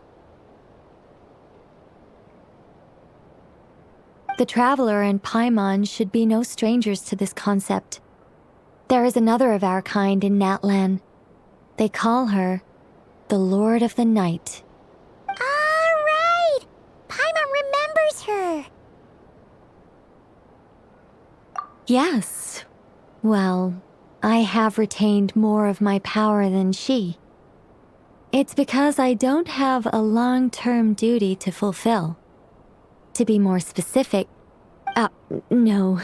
We'll be here all day if I get into the specifics. Moving on. If I'm not mistaken, you are here because you wish to learn how one might reach the moon beyond the sky. That's right. Is that something you can give us any guidance on? Yes, I do know a way. It began with the Hyperboreans, who lived after the War of Funerary Flame. Blank looks. Maybe I should start with the background of the war. Or maybe not. It shouldn't be an issue. I'll fill in the gaps for you when we have more time. Anyway, after that war ended, the 3 moons retreated to beyond the false sky. The Hyperboreans were humans I once aided. They accepted the civilization and creations bestowed upon them by the angels. But despite accepting many blessings of the angels, many among them still held on to their faith in the moons. They were reluctant to accept the new order, even after the War of Funerary Flame. They sought to contact the moon goddesses beyond the sky and receive their guidance. But all 3 had passed away by that point.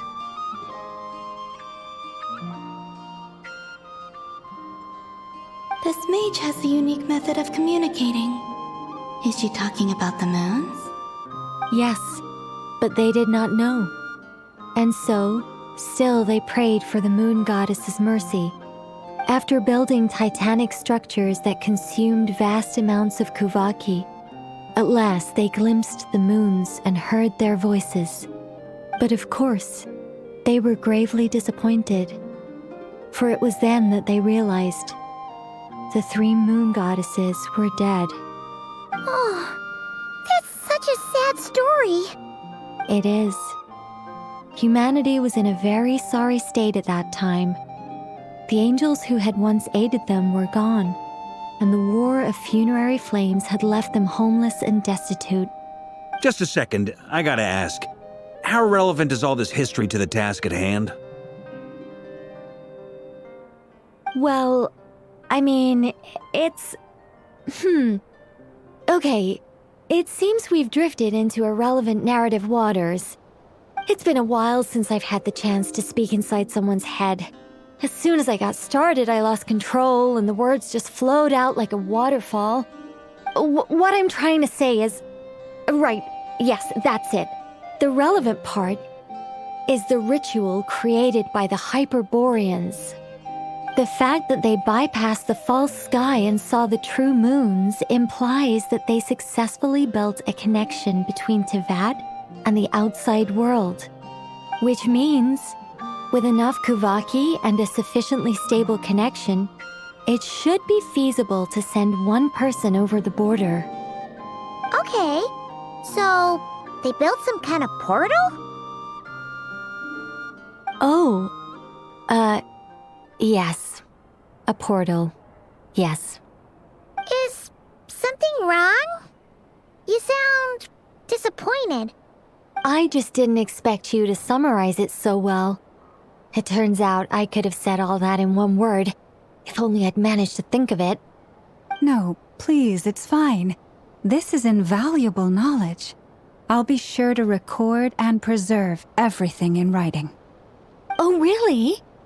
Well, in that case, I suppose I could backtrack and add some more detail. I did gloss over a few things so far. Whoa, time out. Let's summarize what we've got first. The Hyperboreans were the last ones to use this method, right? So we somehow need to find whatever structure they built and make sure there's enough Kuvaki to power it up. Luckily, we have the moon marrow of both the eternal and iridescent moons, so we're all good for Kuvaki. Which means the key issue we need to focus on is finding the place. Am I right so far? Yes. Although I expect the structure is long gone by now. That said, what if we could take advantage of the phantoms to travel back to a time when it still existed? Well, travel back isn't quite accurate. It's more like we'd be creating a handshake between 2 points in space-time. We wouldn't even have to pick a time when it still existed. It could just be a time when it still appeared in phantom form via projection, or we could project our own phantoms, fold them together, and... You look lost. Was that too hard to follow?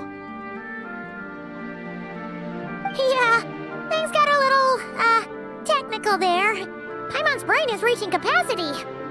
All right. Let me think about how to put this more simply. Okay, got it. Over the next few days, I'll search for phantoms that we can use. Once I find one that meets the criteria, I'll let you know and we'll regroup. By completing certain rituals, specific individuals will be able to enter the phantom and make it to the Hyperborean structure. If everything checks out and it looks feasible, we'll just need to wait for Moon Prayer Night, and we can send the moon goddess back home. I'm really skimping on the detail here. Is this making any sense at all? I think so. For now, we'll just wait to hear from you. Yes. Basically, yes. Great. Counting on you. In the meantime, we'll focus on finding the moon goddess's name. My name? Are they looking for a way to stop me from disappearing? Excuse me, Miss... Go on, Miss Nicole. This conversation was a little all over the place. I didn't catch your name. I am Lauma, of the Frost Moon Scions. Ah, I did wonder. I noticed that you listened very intently when I spoke about Hyperborea and the moon's history. If you'd be interested, I'd love to visit you this evening and go through it again in greater detail. Also, if you were serious about making a record, it would be too risky to simply write down the raw details as is. I would suggest some tweaks. Maybe rewrite the stories as fairy tales or fables, perhaps even prayers. Anyway, we can cross that bridge when we come to it.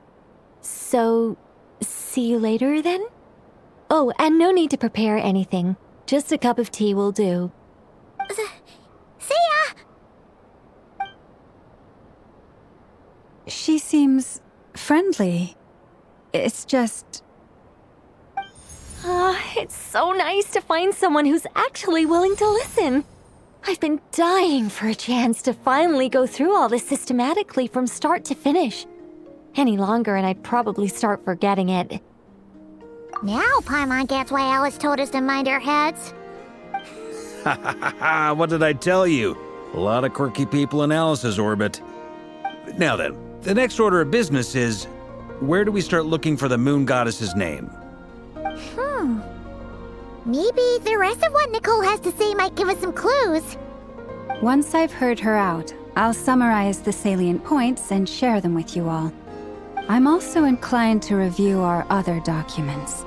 Yes, our faith was first established by our Hyperborean ancestors, but many of the more factually accurate records are from after Kutar's birth. Sounds like we're gonna follow Columbina's journey through Devat, huh? In that case, we'll start by heading to the Frost Moon Enclave. Sounds like a plan. Take this with you. I'll see about getting in touch with the Fatui. It'll probably just be Arlecchino and Sandroni again. They're the only ones who would want to help. Thank you, Mr. Varka. Ha ha ha ha! Don't mention it. Honestly, I'm more comfortable dealing with the Fatui than prying into the details of a young lady's childhood. Catch you later. I should follow them, just in case there's some way that I can help.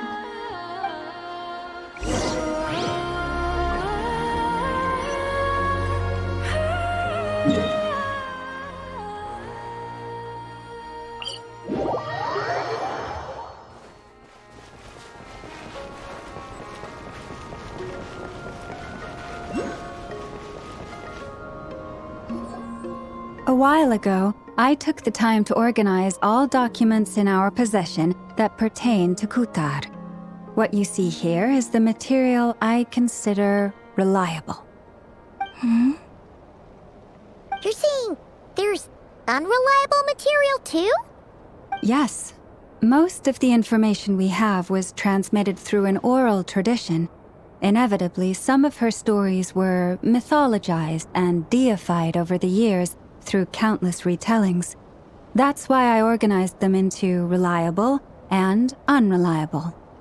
There's no sense seeking answers in history unless we can ensure the veracity of the historical record. Makes sense. All right, let's take a look through.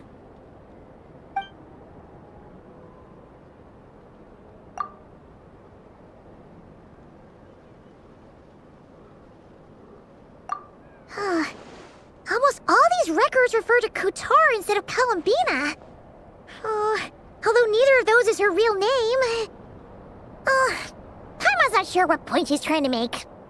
What we can gather from these records is that the Frost Moon Scions worshipped her as a god, placing impossible expectations upon her. I cannot fault them for their earnest faith, but for all their devotion, worshipping her day in, day out changed nothing. I imagine that none of it resonated with Columbina. It wouldn't surprise me if, even back then, she had already begun to reject the name Kutar and everything it represented. Lama speaks the truth.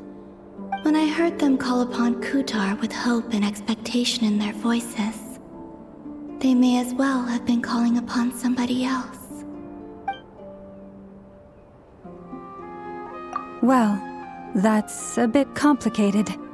I looked at the level of detail, perceived authenticity, prose style, and how realistic their portrayal of Kutar seemed to be.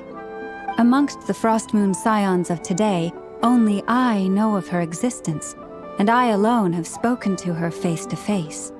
As such, I know that there are certain things she simply would never do. That being said, I have sensed some changes in her lately. Changes? Me? Seems like this is getting us nowhere. For what it's worth, why don't we check the unreliable sources too? Sure. Give me a moment.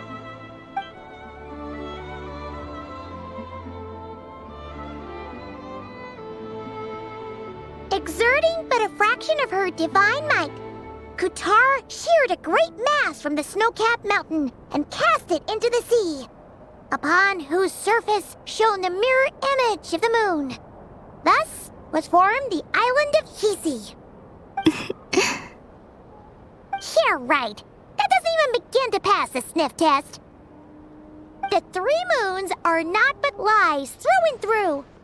Only one moon has ever shone for us, and Kutar is her name.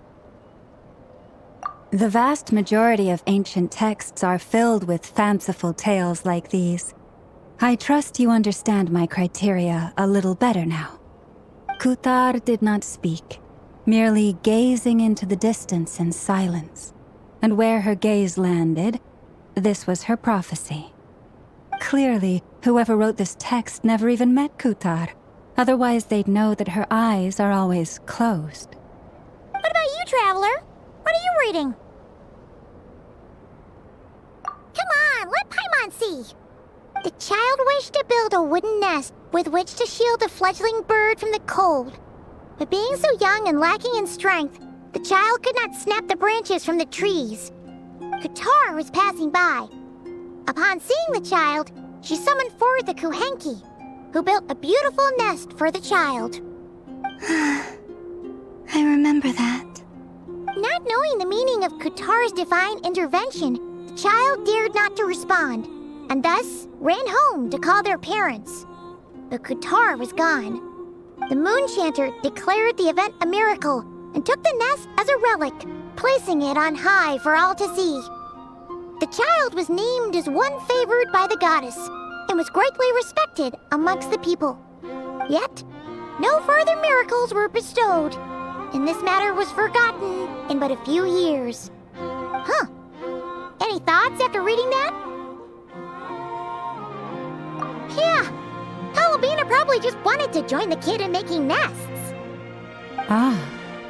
I'd originally considered this a fabrication, because Kutar did not perform any similar actions in subsequent records. But now that I think about it, it does seem like something Columbina would do.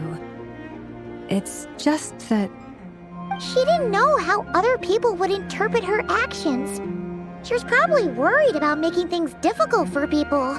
So, she gradually stopped joining in. Yes. Oh, that's so sad.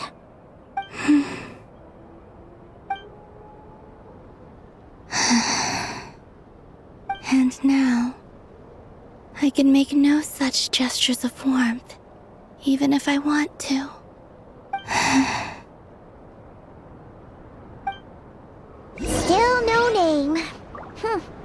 of a shame. But...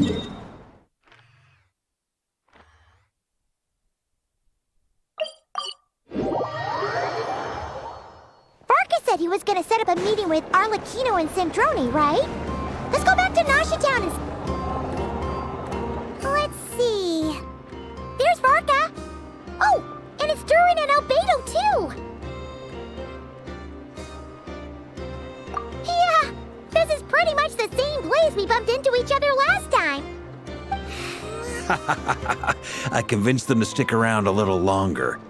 We were all waiting on people, so I figured having a little company would help pass the time.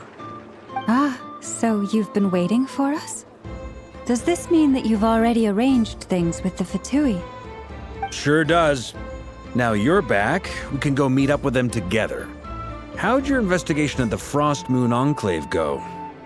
Well, we didn't find out Columbina's true name. But apart from that, it went pretty well. Aha, just as well that I didn't tag along then. I'm sure our moon goddess wouldn't want every man and his dog knowing all about her private life. Still, desperate times, desperate measures, I guess. Someone had to do it. So, Varka was waiting on us, but what about you two? Are you waiting for Alice? Oh, no. We already met with her. We discussed that experiment I mentioned to you last time. Oh, and she also handed me this communication device. That's right. I understand she informed you about the relationship between the phantom phenomena and Tevat's borders, yes? She wants me to help her with some more experiments on that front. She said that she'll contact me through this device with more information. Ah, I see. Following instructions and making observations. Pretty common research method. Takes me right back to Albedo's lab. Wait, then who exactly are you meeting? Someone you know.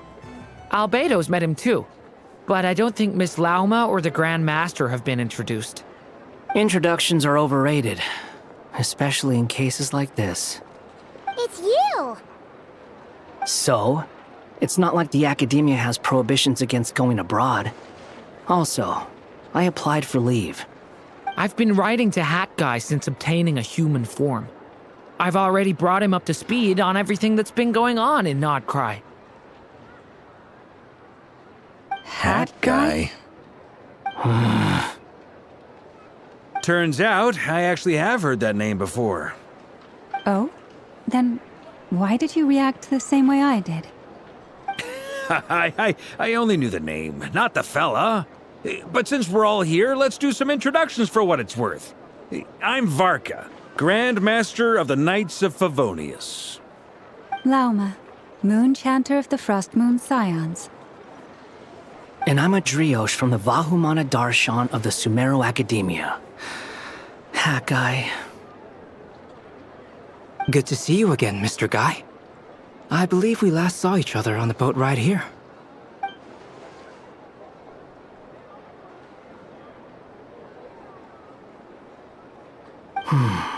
Mind you, the only reason I came here is because there's someone I want to look into. Who's that? The Doctor, also known as Dottore, second of the Fatui Harbingers. From the tone of your voice, it sounds like there's bad blood between you. I was reviewing our archives and noticed that a lot of information about him was missing. Left a bad taste in my mouth. That's all there is to it. Dottore, or Zondique, as he was then known, once studied at the Academia, but he got kicked out before he could graduate.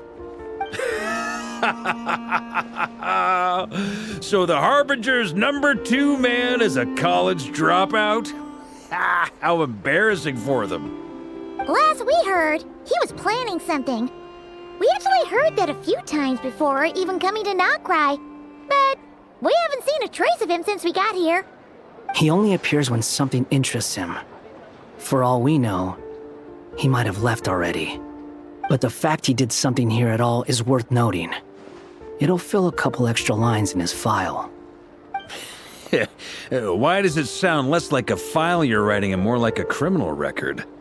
Anyway, we were just about to meet 2 of the other Harbingers. Want to come along?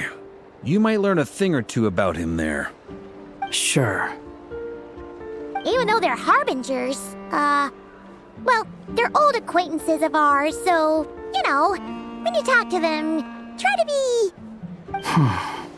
I got it. The Frostmoon Scion's relations with the Fatui remain tense. Forgive me if I do not attend. In that case, we'll continue assisting Miss Alice with her experiments. Good stuff. Everyone's having a fruitful time. All right, we better get going. I'll lead the way.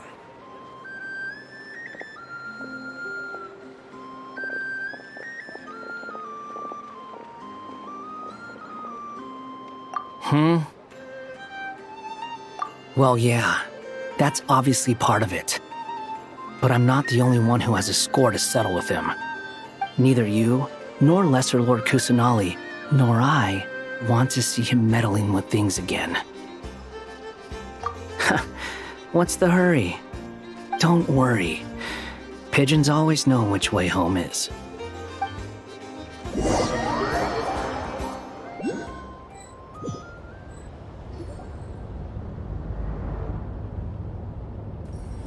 You made it.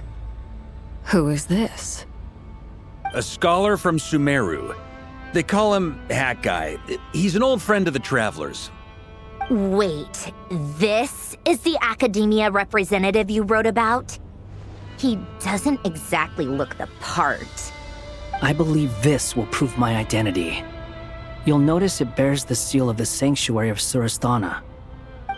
Well, what do you know? So it does. All right then. My mistake. It's fine. I expected as much. What? So as I mentioned in my letter, the Academia's got its eyes on Dottore. But this matter remains top secret. Apart from those assisting in the investigation, the fewer people who know, the better.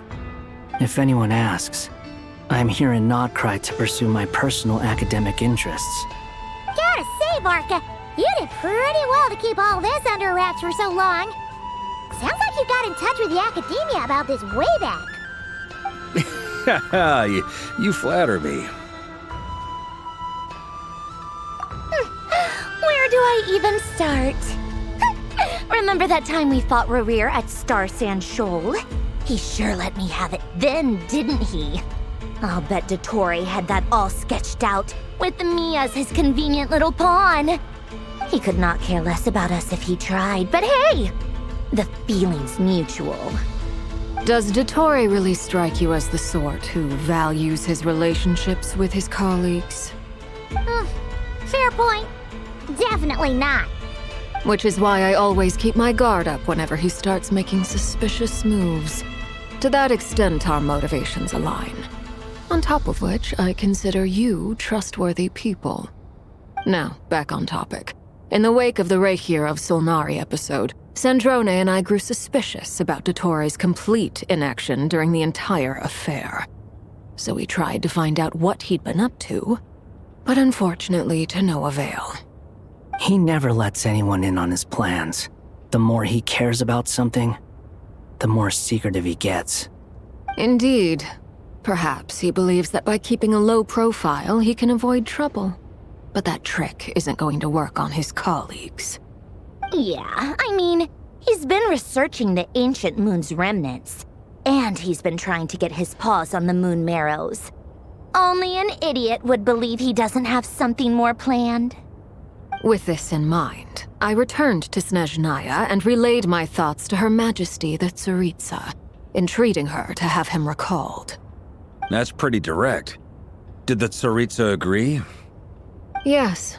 I made it abundantly clear that the Fatui's business in Nodcry is almost concluded, and we do not need 3 harbingers in this territory. Her Majesty concurred. Accordingly, Dottore has returned at her orders. I imagine he is continuing with experiments, which no one besides he would ever have any interest in. Common sense might mean nothing to him, but he's not stupid. He knows that no good can come from opposing the Tsaritsa. Smarts alone won't get him all the way. He needs the Rooster's resources and Regrator's Mora, both of which the Tsaritsa can strip from him by waggling a finger. But doesn't he have a track record of publicly following orders while going against them in private? He probably has it down to a fine art by now. Wouldn't put it past him. We worked together on a research project once. Only briefly, but it was enough to show me that we're fundamentally different people. He has no interest in doing things methodically, stage by stage.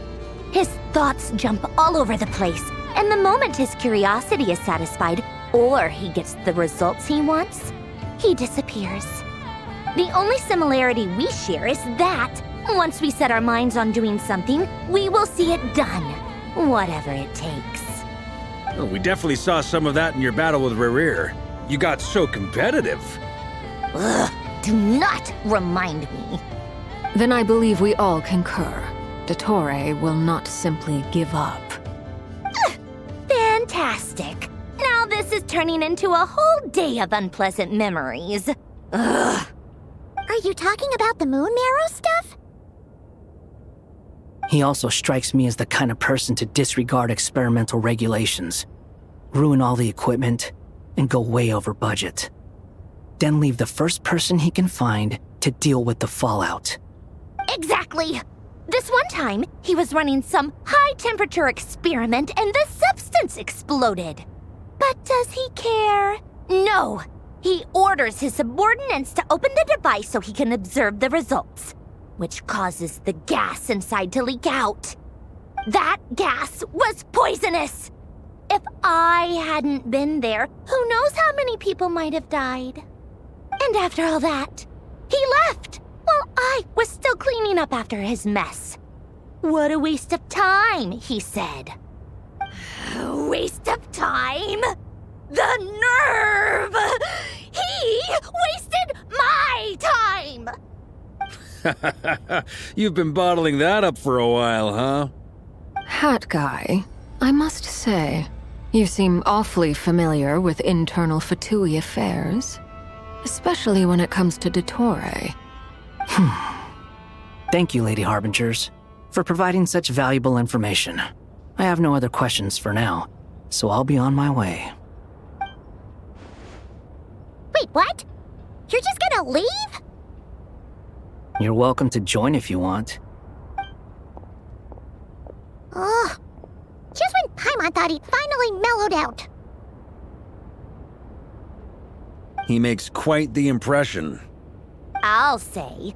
I've met tons of headstrong people, but not many of them would join me in bad-mouthing Dottore.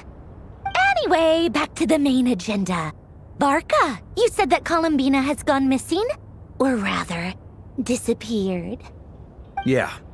We're working on building a connection between her and this world. The simplest method is to find out her real name. I've actually asked her that question before, but she said she didn't know. Considering our relationship, I doubt she was lying to me. As far as I recall, she was never dispatched by Her Majesty to claim a gnosis or anything like that. The Tsaritsa's plans had long contained a place specifically for her. I always thought that was weird. What could she do that the rest of us couldn't? Knowing what we do now, it's probably something related to Kavaki, right? More than likely. When she first arrived, Columbina would often go to Her Majesty and ask when she could start the task assigned to her. But Her Majesty always gave the same reply. The time has not yet come. So she spent her days in Snezhnaya doing basically nothing. The Tsaritsa has summoned a beautiful blind maiden to be a harbinger, giving her the third seat by virtue only of her enchanting voice. It was a dumb and stupid rumor, but the reality of the situation made it hard to refute. And what happened after that? I imagine she stopped caring. She no longer seemed to care why she had been recruited, and And Her Majesty never gave her any missions, so she just continued to sing in the flower garden. For my part, I was busy. So busy, in fact, that watching someone be that idol had me fuming. But still, I got the sense that she had long been used to a life of other people claiming she was needed when she wasn't. I just felt that having a place to stay would cost me something eventually. And so I waited quietly for the day that I would have to pay the price. And on the other end of that spectrum, you had me. Someone once told me that I had the lousiest work and the toughest luck. That's a good way of putting it. I forget who said it, but those words have always stuck with me.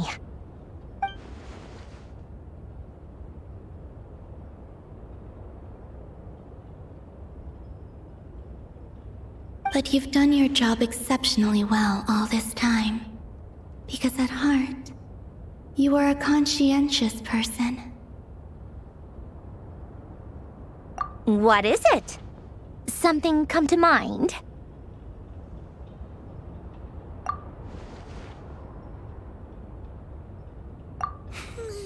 That makes sense.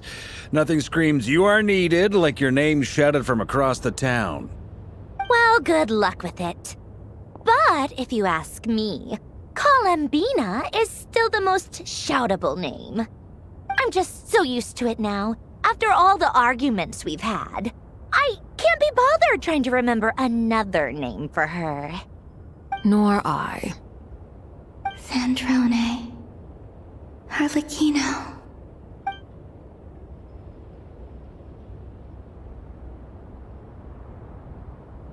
Huh! It's a Sealy! Does that mean Nicole has news for us? Ladies, I thank you for your hospitality. If the chance ever comes up, I definitely owe you both a drink sometime. I'm sure it will. You can make your own way out. Heck, you've been here enough times, you probably know your way around better than I do. Okay, time to do what adventurers do best. Follow that Sealy!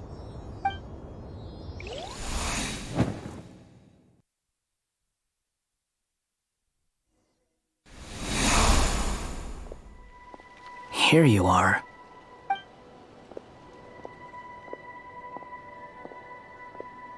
Oh, hat guy.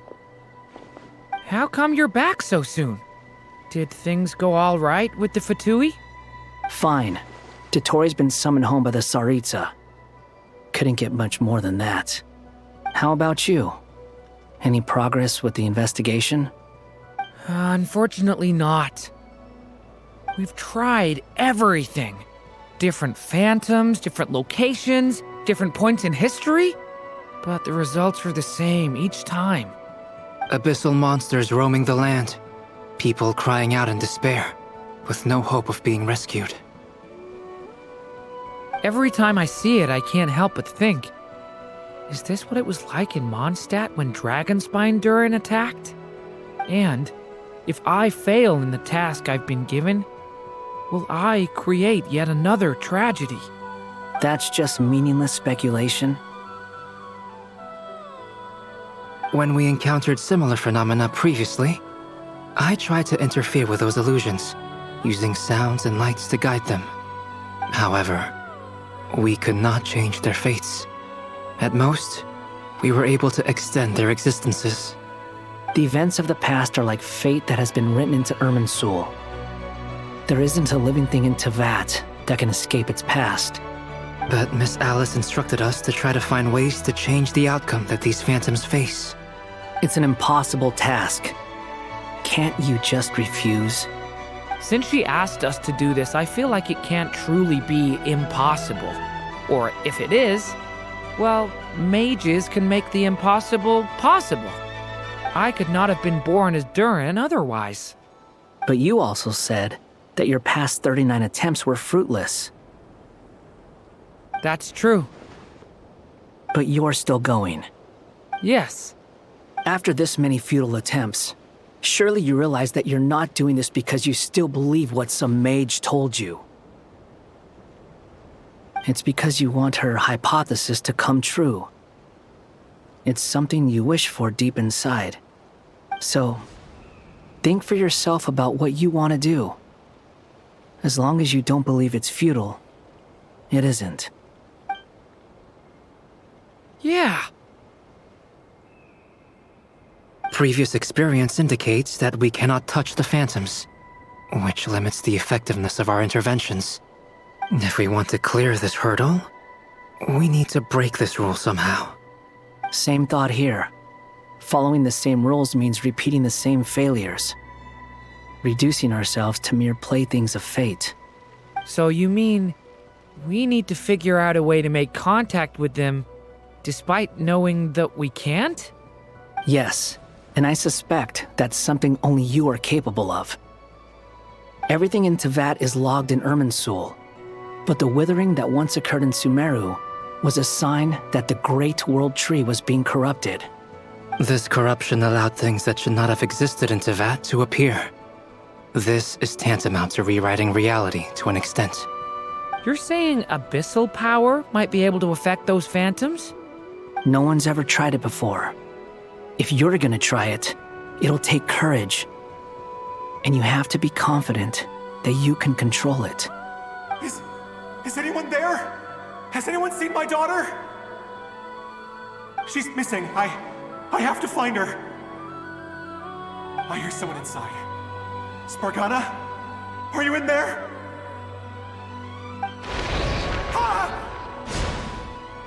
If I can use my abyssal powers to warn him that there is danger here, maybe it'll change his decision. Maybe he'll stay away. Yes. The important thing is not the nature of the power, but rather how you use it. To intimidate and obstruct. Sounds about right for the Abyss. Let me try. I should be able to influence that thing. Have you seen a little girl? What? This isn't the time for that! Just run!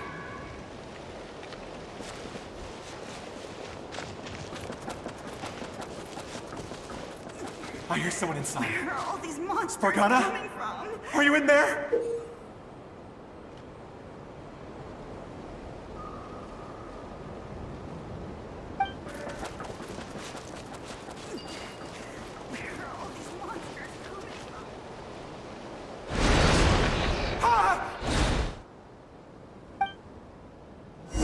Have you seen a little girl? What? This isn't the time for that! Just run!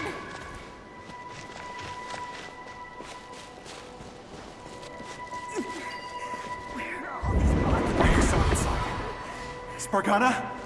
Are you in there? What is this? Looks dangerous. I should get out of here.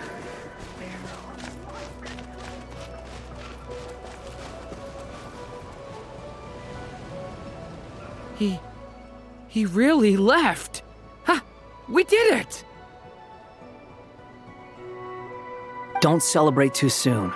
Follow him. See what he does next. Monsters approaching from the front. You need to stop them and create an opportunity for him to hide.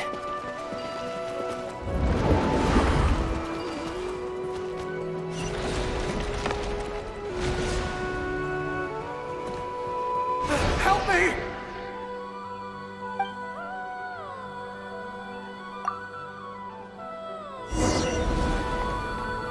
Monsters approaching from the front. You need to stop them and create an opportunity for him to hide.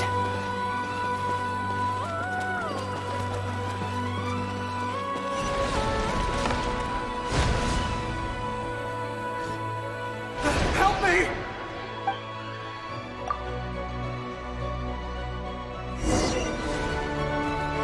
Monsters approaching from the front. You need to stop them and create an opportunity for him to hide.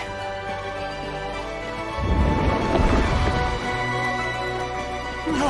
There's monsters ahead!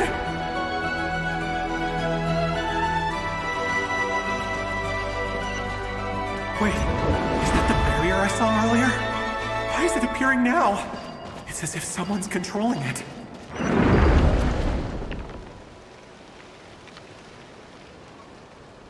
The monsters are gone. Is it safe now?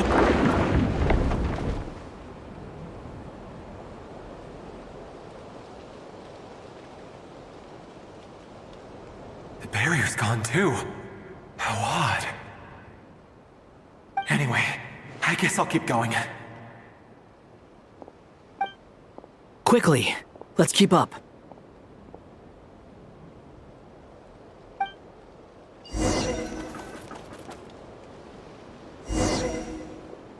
Wait, there was someone else here? Don't go any further. We've got anti-monster traps laid out everywhere.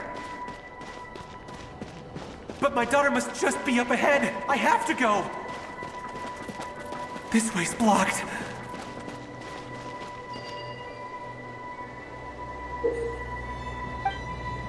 We might be able to...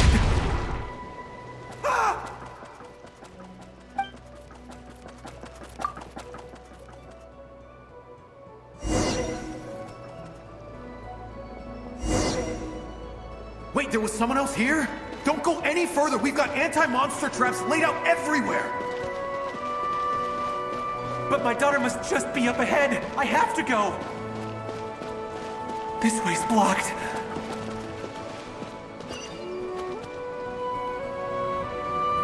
We might be able to use the explosives over there, but we need to take care not to hurt him.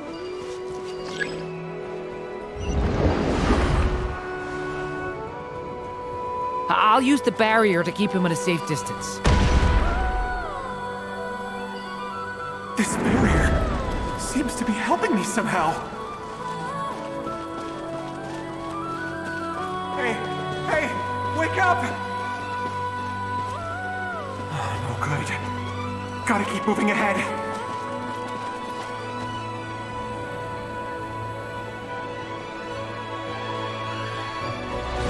So many monsters! There's still a chance, Durin. Use the traps.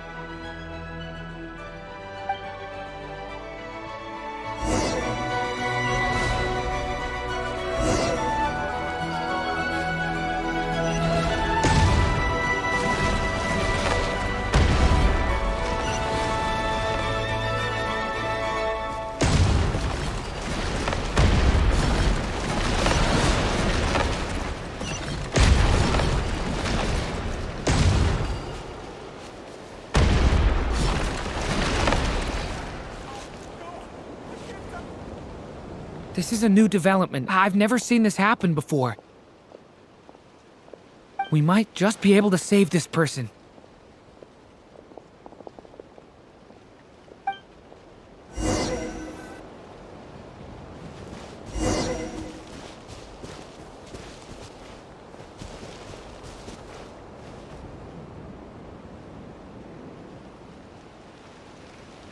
Hello there.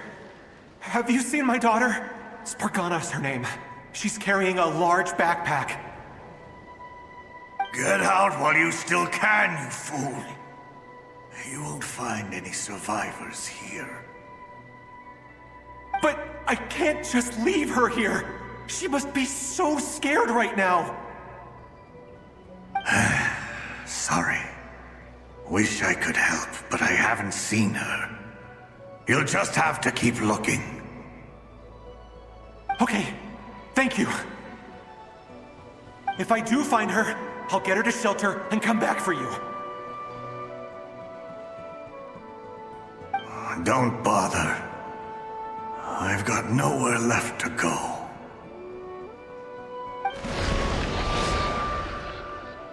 What's that noise? Monster! No, if he goes inside, he'll be walking into a trap. Let's try this once more. This time, we have to stop him.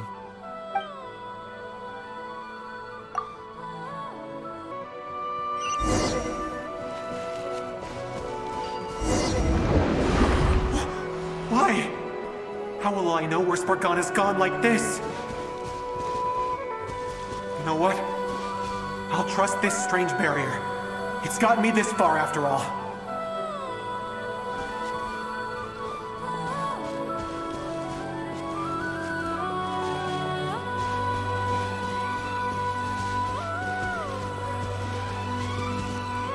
Spargana, are you there?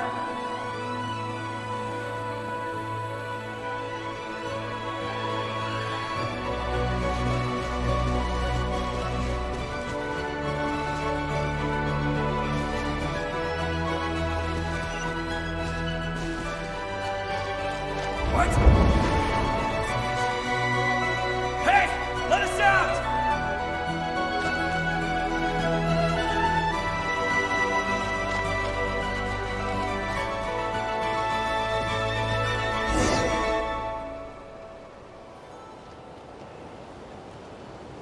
Huh? That looks like one of my daughter's books! Thank you. Thank you! Yes, it's one of hers for sure. That's her name on it right there. She left her backpack here.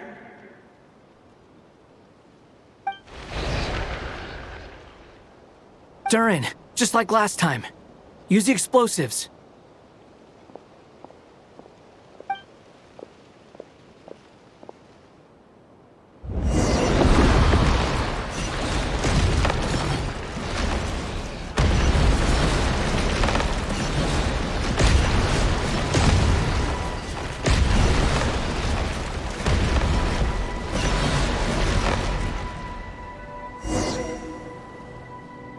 It won't work.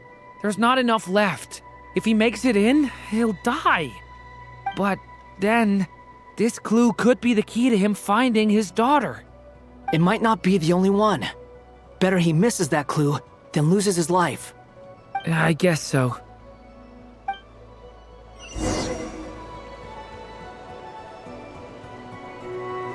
Stop him, Durin. We can't let him get any further in. That's my daughter's book! She's passed this way! Why? Why won't you let me go in? I've searched and searched and searched just for this! But how will I find her without any clues?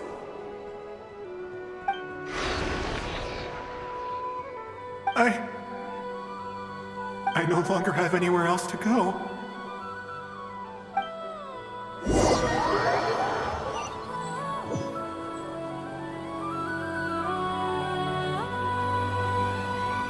I'm sorry. I'm so sorry. He refuses to go anywhere else. Whether he opens this door or not, all that awaits him now is death. We couldn't change his fate. Albedo? Hat Guy? Let's try one more time. I don't know how we're gonna do this, but I don't want to give up either.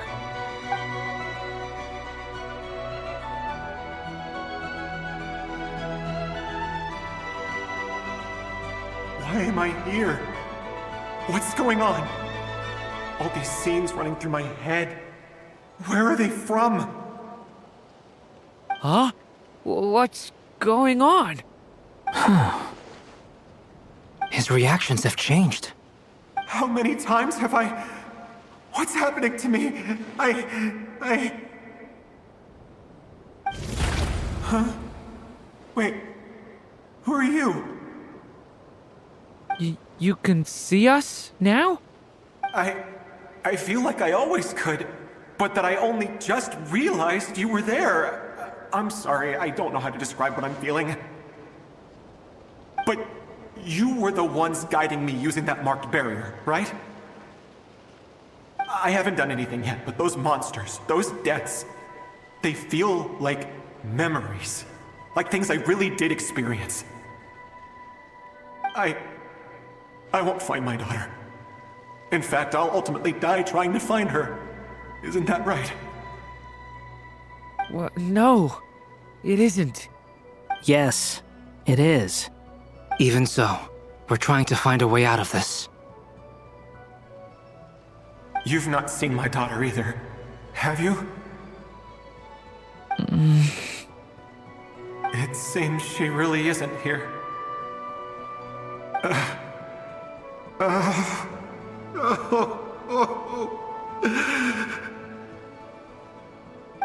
I'm sorry we couldn't help you.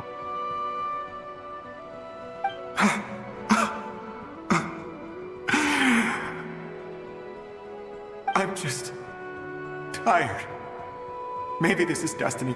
Maybe it doesn't matter how hard I search. How long do I have left?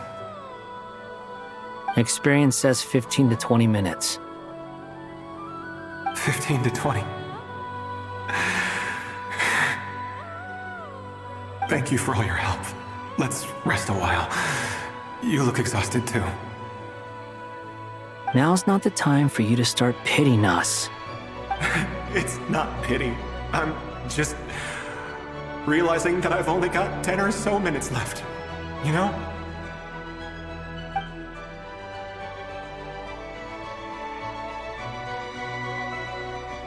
You say you're from Mondstadt, yes? A place with windmills, where people enjoy limitless freedom? And you're from Sumeru, where they've built an academy into a giant tree? Yes. It seems you've never heard of either place. Those names are unknown to me, I'm afraid, yes.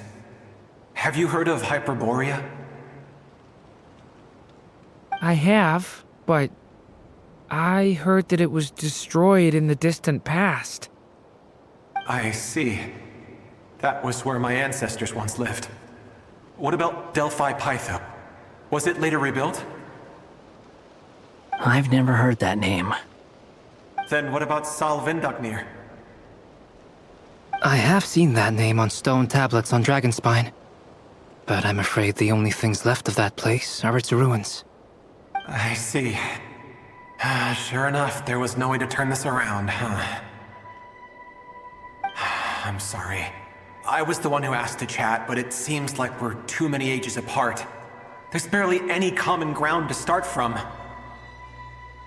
It's all right. We did hear something new, at least. From how you speak of your lives, things must be going all right for you, I guess. They are.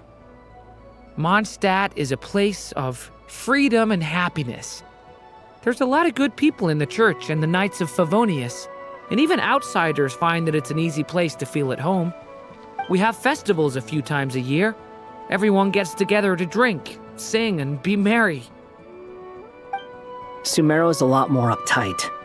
Not really the kind of place where you can relax. It's a nation fraught with problems wherever you look. But if all you want in life is to seek knowledge, I guess it's pretty much paradise. That's wonderful.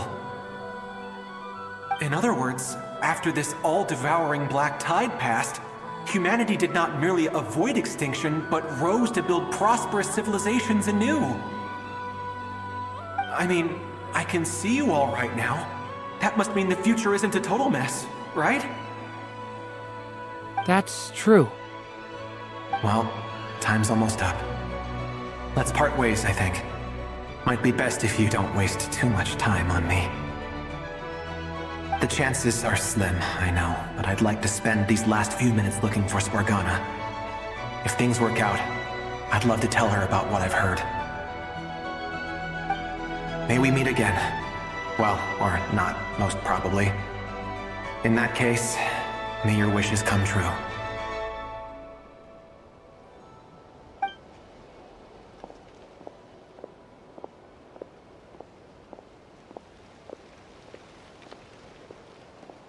He's gone.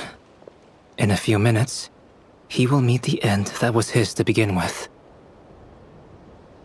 The ending of this tale did not change, but I believe that we've just made the most progress we have yet.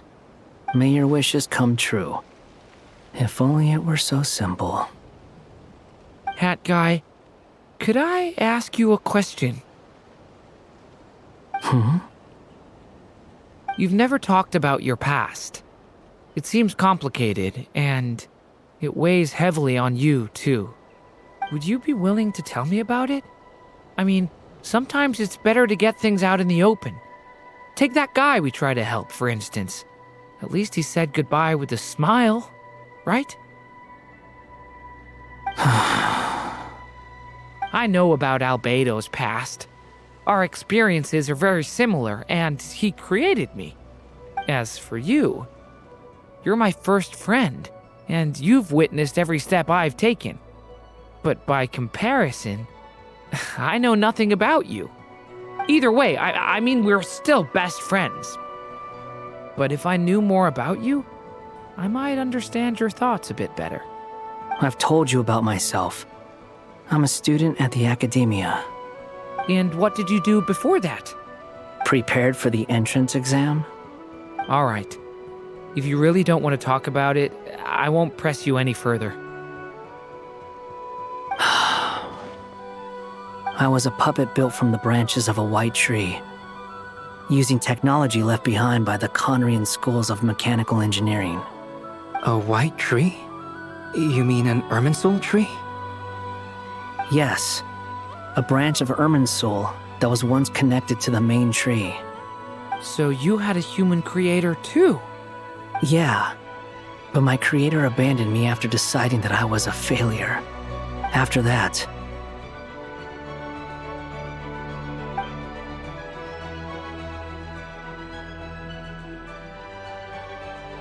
Durin, resisting the influence of the Abyss, suppressing the urge to destroy, trying to do the right thing. None of these things are easy, but no matter how hard they are, trying to rewrite past wrongs is far harder. You asked me if you would create a new tragedy if you failed. I told you there was no point speculating about that, but the real answer is, yes, you absolutely will. That guy. But at least you've got people here to help steer you away from the wrong path. So, just keep aiming towards the light. I will. I promise. All right, break time's over. Hello? Durin speaking. Hello, friends, it's me.